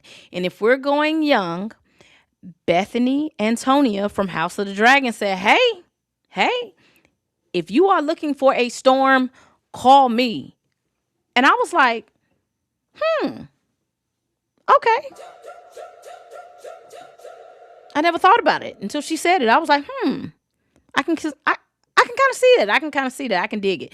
Then as soon as she said it, people was like, no, Storm has to be dark skinned. And I'm looking at Bethany like, she may not be like super dark skinned, but she is a brown skinned girl. Okay, she could play the role. Okay, she could do it. There was also some early rumors that Marvel was also looking at Ayo Edebiri from the TV show The Bear. If y'all don't know, she was originally cast in the Thunderbolts and she dropped out of that role. So Ayo is somebody Disney is already, in bed with. Disney has already worked with Ayo because if I remember correctly, The Bear comes on FX. So she's already kind of like in the Disney pipeline. So we heard her name early on. If we're going young, because Ayo looks young, they were, I've heard that, they're looking at her for Storm. Then some new rumors dropped today from a scooper. Their name is Demo. And they've gotten some things right in the past. They said that Marvel is also looking at Jamie Lawson and Kiki Lane. Now, Jamie Lawson, another one. She's already worked with Disney before, so I can definitely see her name being thrown around. I mean, I think she would be a Great choice for Storm. I mean, Jamie Lawson, every role she plays in, she eats it up, from the Woman King to Sinners to Batman. I would be fine if Jamie Lawson would be Storm. I would be ecstatic. I would be happy. Now, Kiki Lane was an earlier pick for me as well. Her name is starting to kind of float around to being Storm. She actually looks a lot younger than what she is. And it is so true. Black don't crack. She can play young if she has to, but Kiki Lane is actually the oldest out of all of these women. She looks young, but she's the oldest. Kiki Lane is 34. Ayo is 30. Jamie Lawson and Bethany Antonia, they're both 28 years old. Believe it or not, Bethany and Jamie Lawson are both younger than Zendaya. So if Zendaya can play a young college-age girl, Zendaya is like 30. Bethany can do it for sure. Jamie Lawson. Even though Jamie Lawson is younger, Jamie Lawson, she presents as older. She just has a mature look about herself. She just feels older than what she is. She feels like a real grown woman. I think that's why a lot of people think Jamie Lawson is older than what she actually is, but she's only like 28. Bethany and Jamie are both in that age range. That would put both of them like 4 years older than Sadie Sink, because Sadie Sink is like 24. So man, if we're going younger, and when they say younger, I don't know what Marvel means by younger. When y'all say younger, are y'all saying that the actor has to physically be younger, or that they can just play younger? Because if we're going younger, y'all want somebody in the 20s, Jamie Lawson would be my pick. She's 28. I would go with Jamie Lawson for sure. But like I said, what came out today is Kiki and Jamie are both kind of being tossed around with Marvel. So that's the Storm news. The Magician talking about, here we go. Joe said, Jamie Lawson or we riot. S. Jaddick says, what is the actress's name on Paradise? The daughter. She could be a good Storm. The president's son could be Cyclops. I got to pull her up and see. Lauren said, I just hope they don't make Storm a mammy. Well, you know they are. You know they are.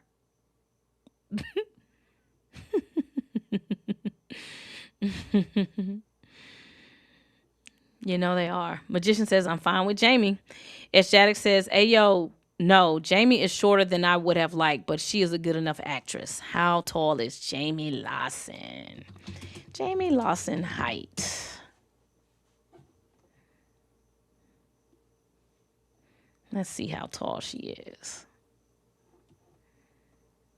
She's 5'6".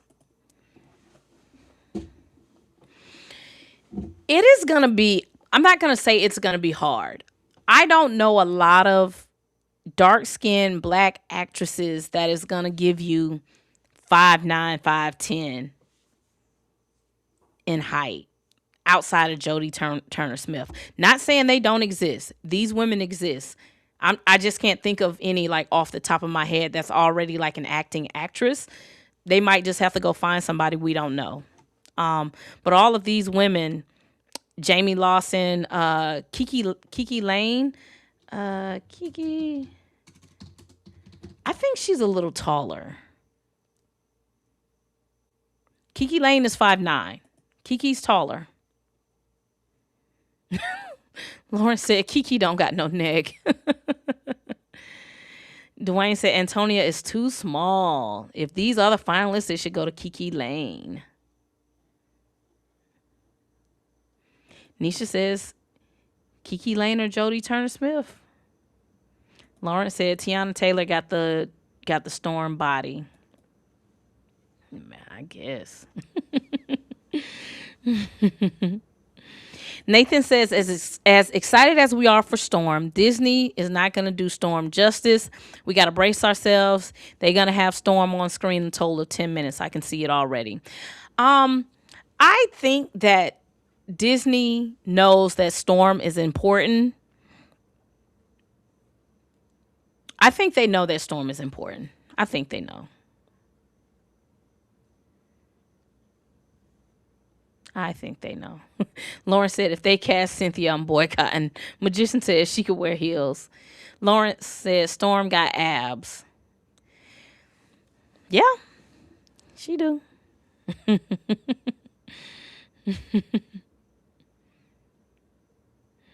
Joe said casting call for Storm soon. Yeah.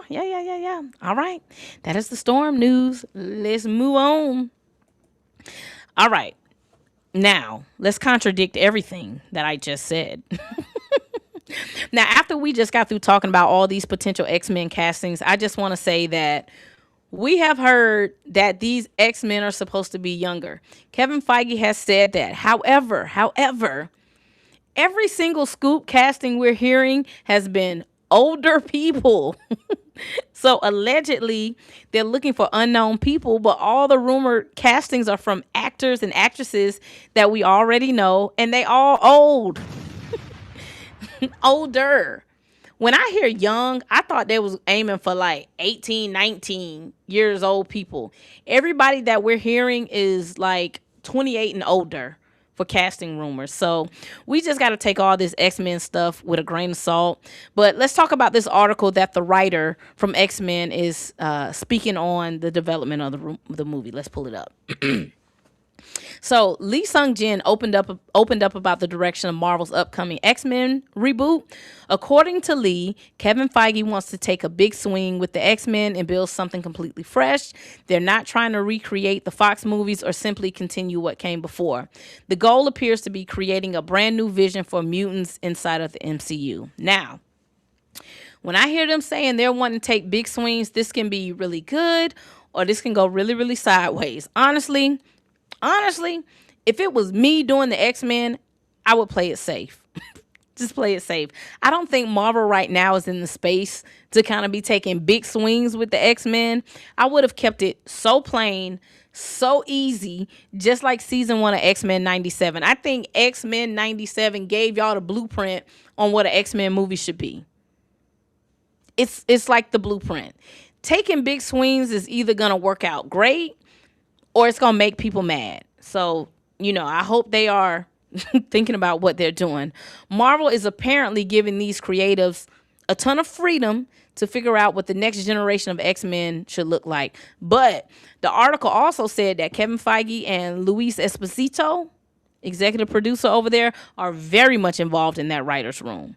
So it sounds like whatever happens in this X-Men movie, if it's good, you got to give Kevin Feige props. If it's bad, Kevin Feige has to get the blame because this article is saying that Kevin Feige is right there in the room with them people and he's very involved with this story.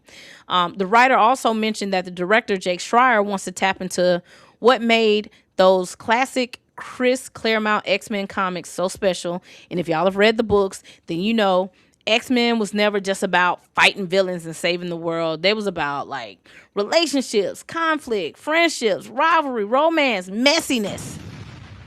A lot of messy drama that came with putting a group of powerful young mutants together. That worked out well for X-Men 97.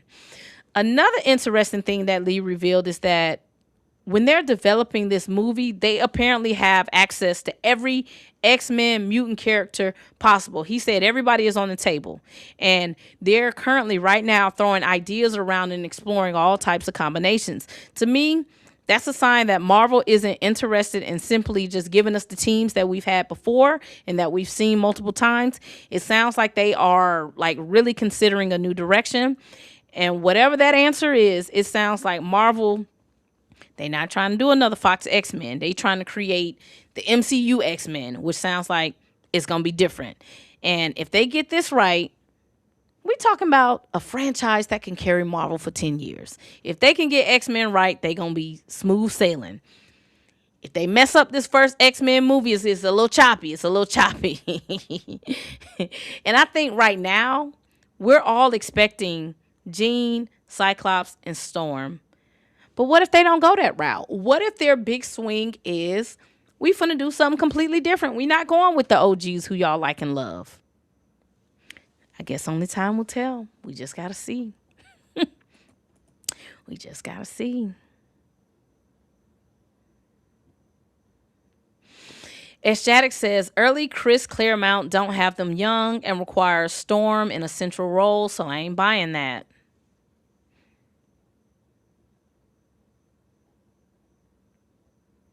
Nathan said, I think they'll play it safe. They too scared. Okay. Dwayne said, maybe they mean they want actors that can pull off portraying kid versions, because that Sadie Sink girl, for instance, she is way too small to be Jean. Child, that's what I've been saying. Don't get my blood pressure up about Sadie Sink and Jean Grey. Please don't. Jesus Christ. Woo.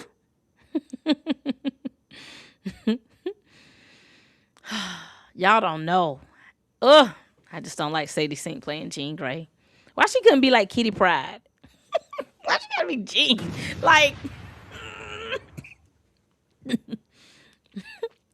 why is Sadie Sink Jean Grey? Because she not gonna grow. This why I'm so mad. Because Sadie Sink not gonna grow. She not gonna grow.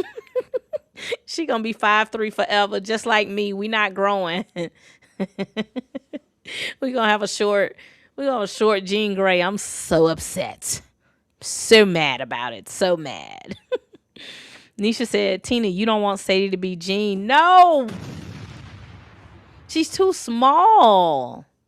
I'm used to my Jean Greys looking Cyclops in the eye. I'm used to them. I'm used to Jean being like 5'9", 5'10", 5'8". You know what I'm saying? When she put her shoes on that make her about 6 foot. You know what I mean? I don't want no short Jean Grey. And I'm short. I don't want no short Storm.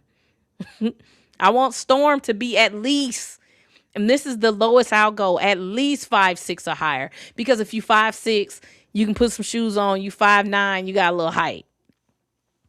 Nisha, at 5'3", even if she put on boots and wedges, she's still gonna look short. People who are short always look short. I could go put on some 6-inch heels right now. I'm still gonna look short. You're like, girl, you still short. And another thing about Sadie Sink is, she doesn't give like grown woman in the face either. And I know she's not supposed to because they are younger, but she's not even gonna grow into looking like a grown woman in the face. Like Zendaya, for instance. No matter how many movies you try to put Zendaya in and try to make her like look like a grown woman, she still just looks young. Zendaya is 30 years old. She could play a 17-year-old right now. Versus somebody like Jamie Lawson. Jamie Lawson just presents older. Jamie Lawson can play someone from 20 years old to 35 years old because of the way that she presents. She has more of a mature look. So yeah, that's just my only gripe with Sadie Sink. I mean, she's an actress. I think she can do the role. I think she's gonna perform the role great. I just don't like that she's short. That's all. That's always been my gripe. Like, why? And I thought we was going with unknown actors. Why y'all cast her? I thought we was finna go get some people off the streets and just bring them in and pay them $500 for the role. Y'all end up with Sadie Sink. The magician says, I want horny X-Men. We'll never get it. Sadie Sink is cooked for real. Even Peter Parker. Even Tom Holland playing Peter Parker because he's so short. I still don't feel like he a grown man. He feel like a little short dude. All right, moving on. Let's talk a little Doomsday and Secret Wars news. Let's put a little spoiler alert up. All right. So Scooper James Mack says Mahershala Ali is expected to have a major role in Avengers Secret Wars. That's what he says. Now, James Mack has gotten some things right in the past. So we still are going to take this with a grain of salt. But that's what he's saying. He's saying Mahershala Ali's Blade is going to be in Secret Wars. And if that's true, I'm on board. Now, if Secret Wars ends up being the place where Mahershala Ali finally gets a substantial role in the MCU, I'd be excited to see it. Not just because I want to see Blade, because I want to see Marvel finally utilizing the talent that y'all brought in. Like, y'all gave this man a job and y'all ain't let him go to work. Like, this is crazy. And let's be real. Secret Wars is supposed to be like this massive crossover event. And if you're pulling heroes and characters from all over Marvel Universe, yes, Blade should definitely be a part of the conversation. Blade should be there. Then, after Secret Wars, if Marvel wants to position Blade as one of the leaders of the Midnight Suns, I'd be okay with it. I'd be okay. But I also would argue that we should just be getting a Blade movie and not a goddamn Midnight Suns movie. That's just me. That is just me. When people think supernatural Marvel, they think Blade sometimes. Like, he's the character that naturally connects like vampires, monsters, demons, and everything else lurking in the shadows of the Marvel Universe. But here's where I think Marvel could be making a mistake. I think skipping over a Blade movie and going straight to Midnight Suns is just the wrong move, because Blade isn't just like a supporting character. Like, Blade is an event. Blade can be an event. Blade is a character that people know who don't even read the comics. Like, when Blade first came out, people didn't know this was a comic book character, the Blade movie. There are casual movie fans who may not know who the hell is Elsa Bloodstone, who is Man-Thing, but they know Blade. They know who Blade is. So to me, a Blade movie will be the foundation of Marvel's supernatural world. Like, this is your foundation. Let Blade introduce us to vampires. Let Blade establish the tone. Let Blade be the building block. Like, what are we doing? Do Blade, then go to Midnight Suns. That's the natural order of progression. Otherwise, it feels like Marvel is like skipping a chapter and just rushing to the team up movie before properly introducing the character who's supposed to lead it. What are we doing? And after waiting this long, I don't think Mahershala Ali deserves to be like a glorified cameo. He needs a movie, a real movie, a proper Blade movie. Marvel has had an Oscar award winning actor sitting on the bench for too long. And at this point, Mahershala Ali was announced as Blade back in 2019. And now we're hearing that Secret Wars may be his first appearance. That's wild. That's crazy. You mean to tell me Marvel landed one of the best actors in the business, attached him to one of the most recognizable black superheroes or anti-heroes, and 7 years later, we just still waiting. We just waiting. Per the Scoopers, he gonna be in Secret Wars, y'all. So hopefully we'll be able to see some Blade.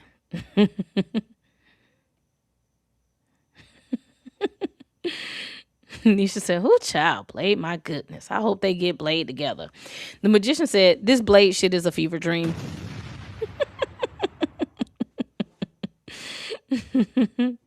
Nathan says, can Blade shine with an ensemble? Mahershala Ali not getting to show us Blade in his own project first. Now, he can shine in an ensemble because he probably gonna be the only black man. So, I mean, he gonna stick out.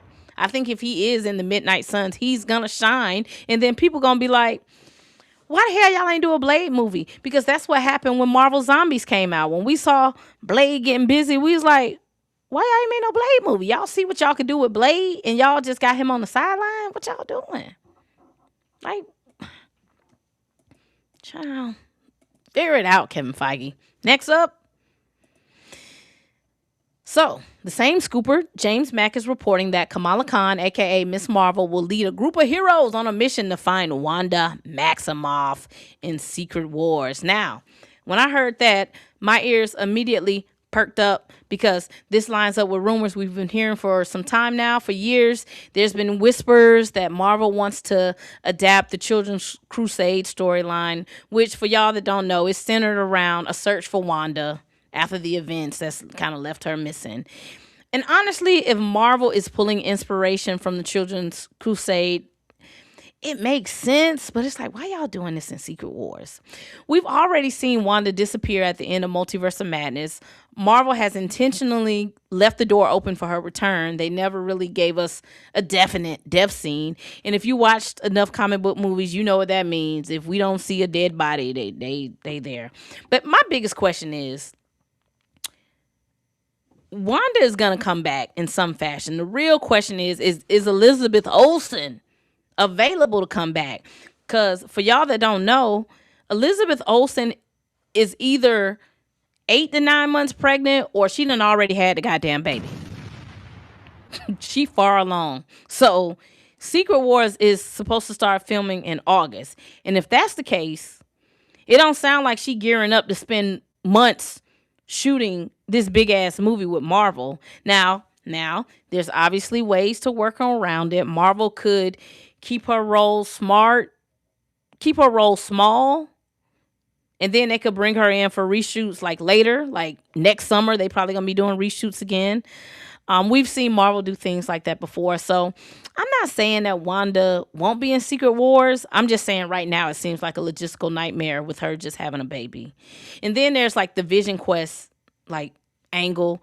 We've been hearing for a while that Vision Quest is supposed to be a bridge leading into Secret Wars. Paul Bettany, who plays Vision, he's already confirmed that he's going to be in Secret Wars. So we know Vision is going to be playing a part. But I'm just trying to figure out, why is Kamala Khan, Miss Marvel, leading the search to find Wanda? That's the part that's a little off. Because if we talking about a mission to find the Scarlet Witch, why her sons, Wiccan and Speed, ain't leading it? Why is Kamala Khan leading it? Or is she simply just getting the team together? Is this Marvel's way of like trying to continually position Miss Marvel into the next era? Like they like her. They like Miss Marvel. Or is this just a way to kind of start establishing the Young Avengers? Because if Miss Marvel is recruiting heroes to search for Wanda, that starts sounding less like an Avengers mission and more so like the beginning of the Young Avengers. That's what it sounds like. But yeah, man, is Elizabeth Olsen gonna be in this movie, Doomsday or Secret Wars? I don't know. I just know sis is sitting at home with her baby right now, or she about to have a baby. She is far along. She was big the last time I saw her a couple months ago. She was big. Oh.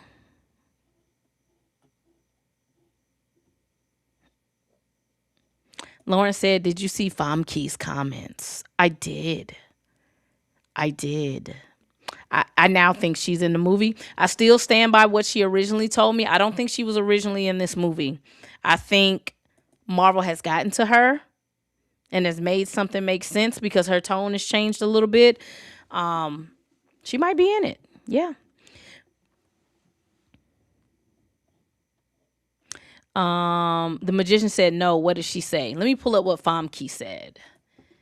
Let's pull up what Famke, who plays Jean Grey, says. Famke. All right, so it says, let me pull it up here so y'all can see it. Let me share my screen with y'all.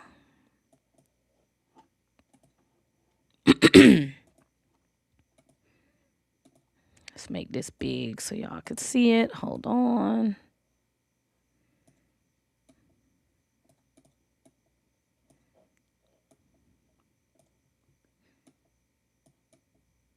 All right, so this is what Famke says. She's the actress that plays Jean Grey. So she was at like a con or something, and somebody asked her about Secret Wars or Doomsday, and she said Marvel made a big mistake by not bringing her back. She says, I think they made a mistake, but who am I? I'm just little old me. Who knows? She also said something else that was kind of intriguing. Hold on.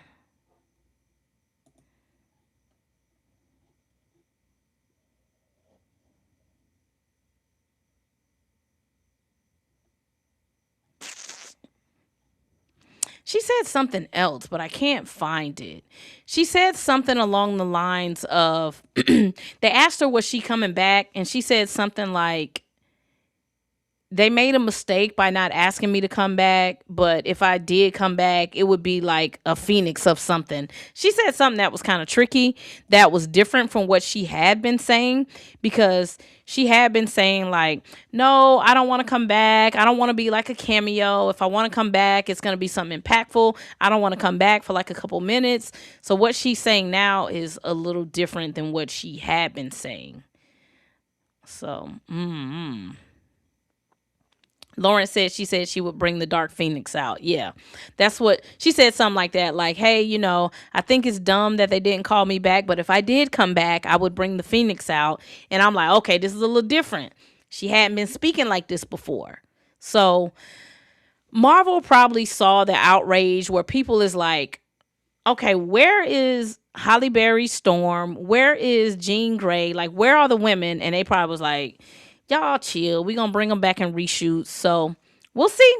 We'll see if she shows up. I would love to see her. I think she deserves a proper send-off, just like the regular X-Men. So hopefully she comes back for sure. All right. What we got next? Okay, let's talk about these leaks, y'all. Spoiler alert. Spoiler alert. You don't spoil it. Spoiler alert. Spoiler alert. You don't spoil it. You better leave. Spoiler alert. Spoiler alert. You don't spoil it. You better skirt. Spoiler alert. You don't spoil it. Spoiler alert. All right, y'all. Let's take a look at some of this stuff that has leaked. All right, so this is allegedly a leaked image of Dr. Doom controlling the Sentinels, and he's attacking the Avengers and X-Men. I think this is real. I don't know how all this stuff is linking out. Well, I kind of do know. It is leaking because Marvel is doing all of this outsourcing, and y'all are leaking this stuff out to these companies who just don't really care about security. I do think these leaks are real. I think this stuff is real for sure. Like, now it was some rumors last week that some of the hackers, it was some people saying, man, we gonna hack everything and we gonna hack all the stuff and y'all gonna be able to see a scene. And then a week later, we getting these images and we getting videos. Let's take a look at the other thing that leaked. Hold on. So this is something else that is leaked. Now, this leak is of all the Avengers together. Now, this is upscaled with AI. So somebody went in, took the picture, took the watermarks off, and then they upscaled it. But I think this is a real clip from the movie. And if y'all are looking at it, we see Steve Rogers. He has on like the black shirt and the pants that was rumored. Looks like we got Shang Chi here, Thor, Nightcrawler, Black Widow, Cyclops. I don't know who's that back there behind Cyclops. I don't know if that's Beast. I don't know who that is. But you know what I think is cool? I think Nightcrawler's gray or white hair is so cool. I think him having gray or white hair is so cool. And then I saw some people complaining like, oh, this is a whack lineup. Look at this lineup of Avengers and X-Men. Child, this is what y'all getting. Ain't nothing y'all can do about it. This is the movie. These are the characters that they have on the board to play with. This is what it is. These are the people. And this looks like Dr. Doom is attacking the Avengers and the X-Men, and they all trying to get together to fight him. This rumored scene is he's controlling the Sentinels, and he's using magic and runes, and everybody is fighting together. Listen, I think this movie is going to make a lot of money. Just my opinion. I don't know if this story is going to be good, but I think this movie is going to make a lot of goddamn money. because of the things that they gonna be doing in this movie. I think it's gonna make some money.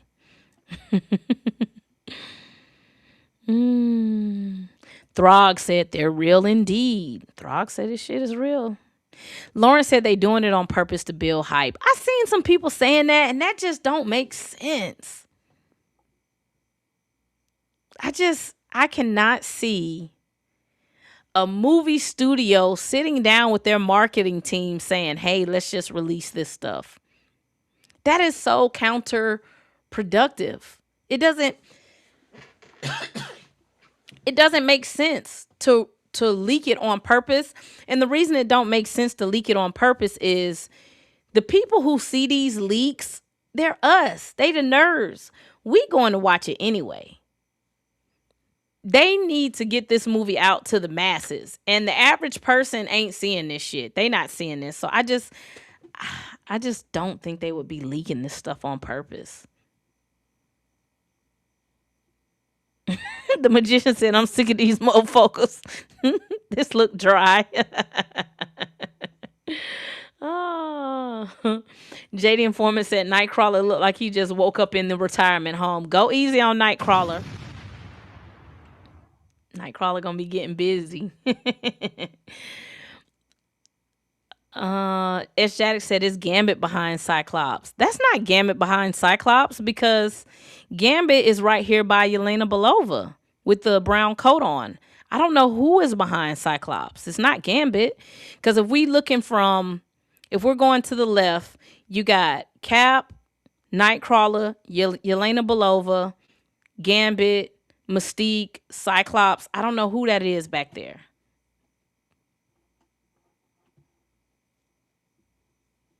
So I don't know who that is behind him. Nathan said, we getting prosecuted in Tina. Will we ever find out who leaked it? First off, Tina ain't getting prosecuted.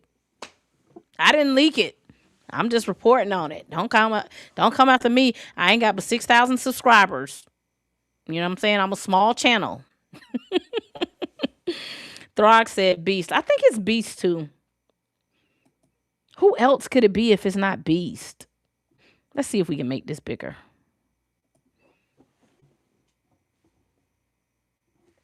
Yeah, I think that's Beast. Yeah, I think that's Beast back there. Yep, it's Beast. And so that brings up the question is, if that's Beast, then where's Monica Rambeau? Because then people started coming out today and was like, Monica ain't in the movie, Carol ain't in the movie. So it's like, what the hell? How we got a whole scene with the X-Men? Where's Monica Rambeau if she not in the movie? Is she just up in a closet somewhere hiding? That don't even make sense.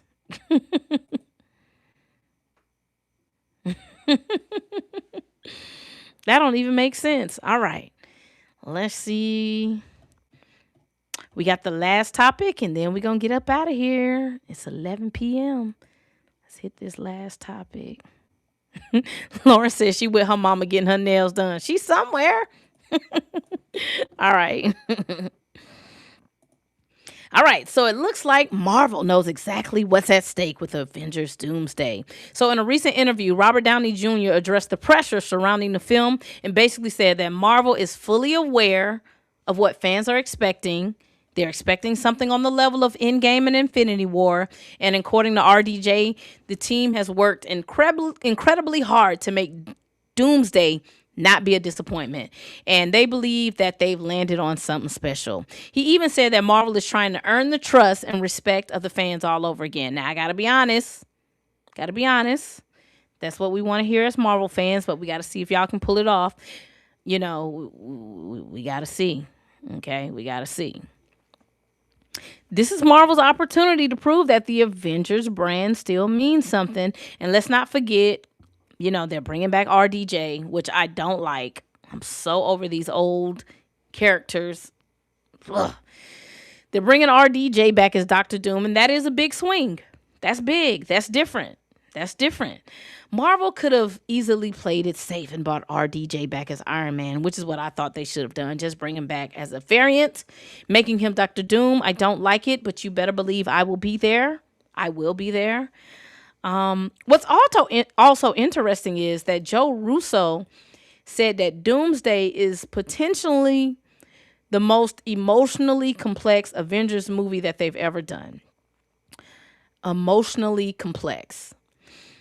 I think when they use terminology like that, that means we are going to be dealing with, which we already know. If y'all are familiar with Secret Wars or the Secret Wars comics, you are going to be dealing with a bunch of different people trying to figure out what's the answer to do what's right for me and my people.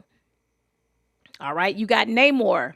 Namor may only be concerned with saving his water people, so he might team up with Doom, because Doom might come to him and be like, hey, I'm finna wipe all this stuff off, but if you team up with me, I'm rocking with you. Then you got the X-Men. The X-Men, they got their own planet that they trying to fight the Avengers over. So I think when they say it's going to be emotionally complex, it's because you dealing with a lot of different people who view this situation in different ways, and nobody's right or wrong. So I don't know.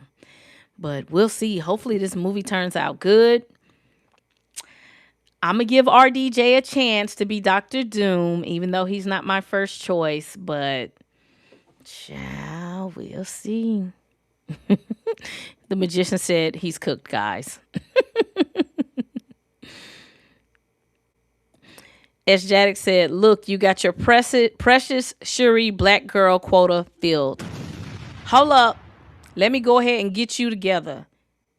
Shuri is not our black girl quota. We got a couple black girls in this, okay? We got Shuri, we got Ghost, we got Monica Rambeau, we got Maria Rambeau, we possibly got Storm. So don't be trying to be shady talking about Shuri is our black girl quota. We got about 5-6 black girls in here, okay? Don't be shady. God damn it. Lauren said they also hyped over some coffee too. S. Jaddick says Doomsday simply doesn't have the proper build-up. I agree.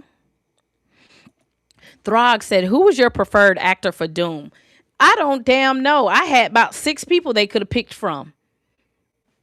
I had about 6 different people. I can't even remember all of the... You know who my number 1 pick was? For everybody who watches Interview with the Vampire Lestat. I thought Sam Reed would be a great Dr. Doom. Oh, I thought he would have been a great Dr. Doom. He was like my number 1 pick. He would have been cheap. You could have got him for the low. You getting an actor who has gravitas. You getting an actor who has swag. He was my number 1 pick. But there was also like 4 or 5 other people. I thought the guy who played Jaime Lannister in Game of Thrones would have been a good Dr. Doom. I can't remember everybody who I had off the top of my head. But those was like two people that I personally liked.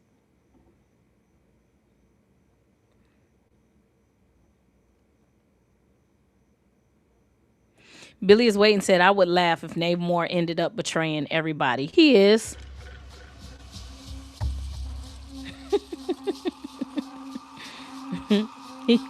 he would. Lauren said, I have Sam Reed for Magneto. He could do it. He could do it. For sure. I think he would be so similar to Fassbender, though. He would be very similar to Fassbender. Nathan said, then all I would think of is Sam screaming out Louis.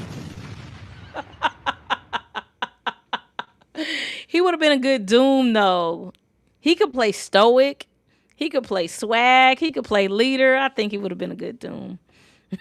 The magician said anybody but fucking RDJ. Anybody. Like, y'all could have picked anybody. Y'all could have picked anybody in the world to be Dr. Doom. And y'all still could have brought RDJ back. You still could have brought him back and let him be a Tony Stark variant. Like, y'all could have got everything that y'all wanted. But instead, y'all letting this man be Doom.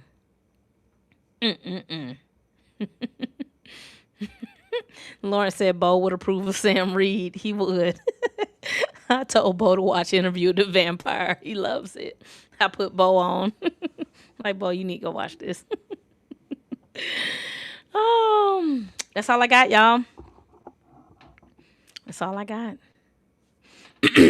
Throg says there's got to be a really good reason for RDJ. If it's just to be Doom with no connection at all, then this is a miss. Man, when you a writer, you can make any and everything make sense. I just think it was lazy, man. I just think it's so lazy, and we all know that it's just a cash grab. That's it. I just think it's lazy. Like, my bad. I just think it's lazy. As Jaddock said, Sam Reed would make a good Mr. Sinister. He would. He could play Mr. Sinister. But bringing RDJ back as Doom, I'm sure they're gonna write it where it has some connection. But it's like, come on, y'all. I don't want the connection. How about that? I don't want Dr. Doom and Tony Stark to have a connection. Why can't RDJ just be the Tony Stark variant and we bring somebody in who's 30 to 40 years old to be Dr. Doom so he can continue being Dr. Doom for the next 10 years? Why, like, they know what they doing though. It's going to make money. And when it makes money, it's going to make sense. But I'm still going to be mad about it. I'm still going to be mad. Like, this movie is going to make a lot of goddamn money. This movie is going to make some money. And RDJ is going to do a good job as Doom. Because RDJ is an actor. That is what I always say. If you get an actor, they're going to do a good job. I just don't like it. You know, I just don't like it. But it is what it is. Ain't nothing we could do about it. The magician said, like, right, why he in all the videos? Lauren said Tom Ellis would be a good Mr. Sinister. Let me look Tom Ellis up. Yeah. The guy who played Lucifer. Yep. He went out for Reed Richards. I seen he did an interview and he talked about how he went out for Reed Richards. But yeah, he would be a good Mr. Sinister. He could do it. He could do it for sure. I'm excited if they're doing Mr. Sinister for XMen. That should be dope. Dwayne Coleman said they got him in it because they hope he can sell it because they're not confident in the story.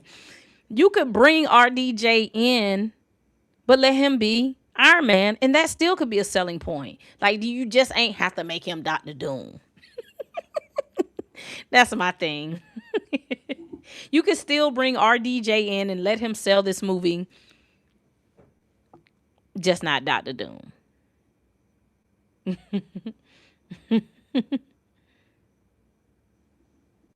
Lauren said Tom would have been better than Pedro. They fumbled. I may be on an island by myself, but I like Pedro Pascal as Reed.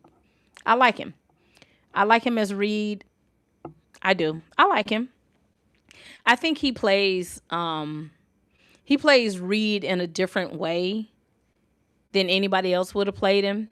I like him. I'm not mad at it. I'm not mad. I like Pedro for Reed. I know it don't work for everybody. I know everybody don't like it, but I like it. I like him for Reed. I do. But all right, y'all. I think I got to wrap this thing up. I got to work on my interview with the vampire video. Got to have that ready to go by Sunday. And Magician says he doesn't like it. I think he's miscast. I respect that. I respect it. I liked it. But I got to go, y'all. I will see y'all back here next Friday, 9 p.m.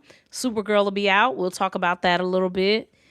And if everything keeps leaking the way that it's leaking with Marvel, we might have the whole goddamn movie by next week. Lawrence said, did you watch the Who show? You talking about Doctor Who? Doctor Who? S. Jaddock says, I don't think the confidence is lacking in the story, more like talent to carry the movie. New talent just ain't cutting it. So here comes RDJ and Chris Evans. You can still bring them people back. Just, he ain't have to be Doom.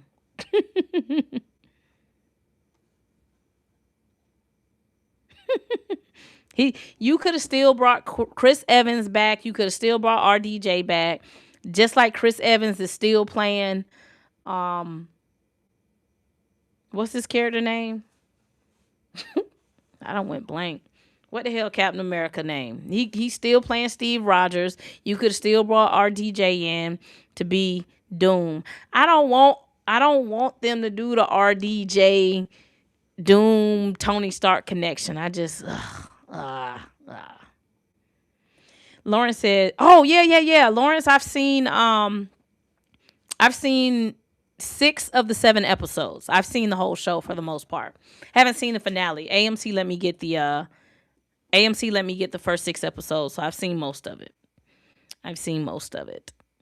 Yes. And even though I seen it like a month ago, I'm still like so behind on getting these reactions done. But yeah, man, I'm finna get up out of here. I hope y'all have a great Friday. Thanks for hanging out with me. Lawrence, thanks for sending in the super chat. I definitely appreciate you supporting me. Everybody else who's in the chat, I thank y'all for hanging out with me every Friday. I do this show for y'all. But I gotta get up out of here, man. I got some work I gotta do. So peace out. Man, I love being black. I love y'all.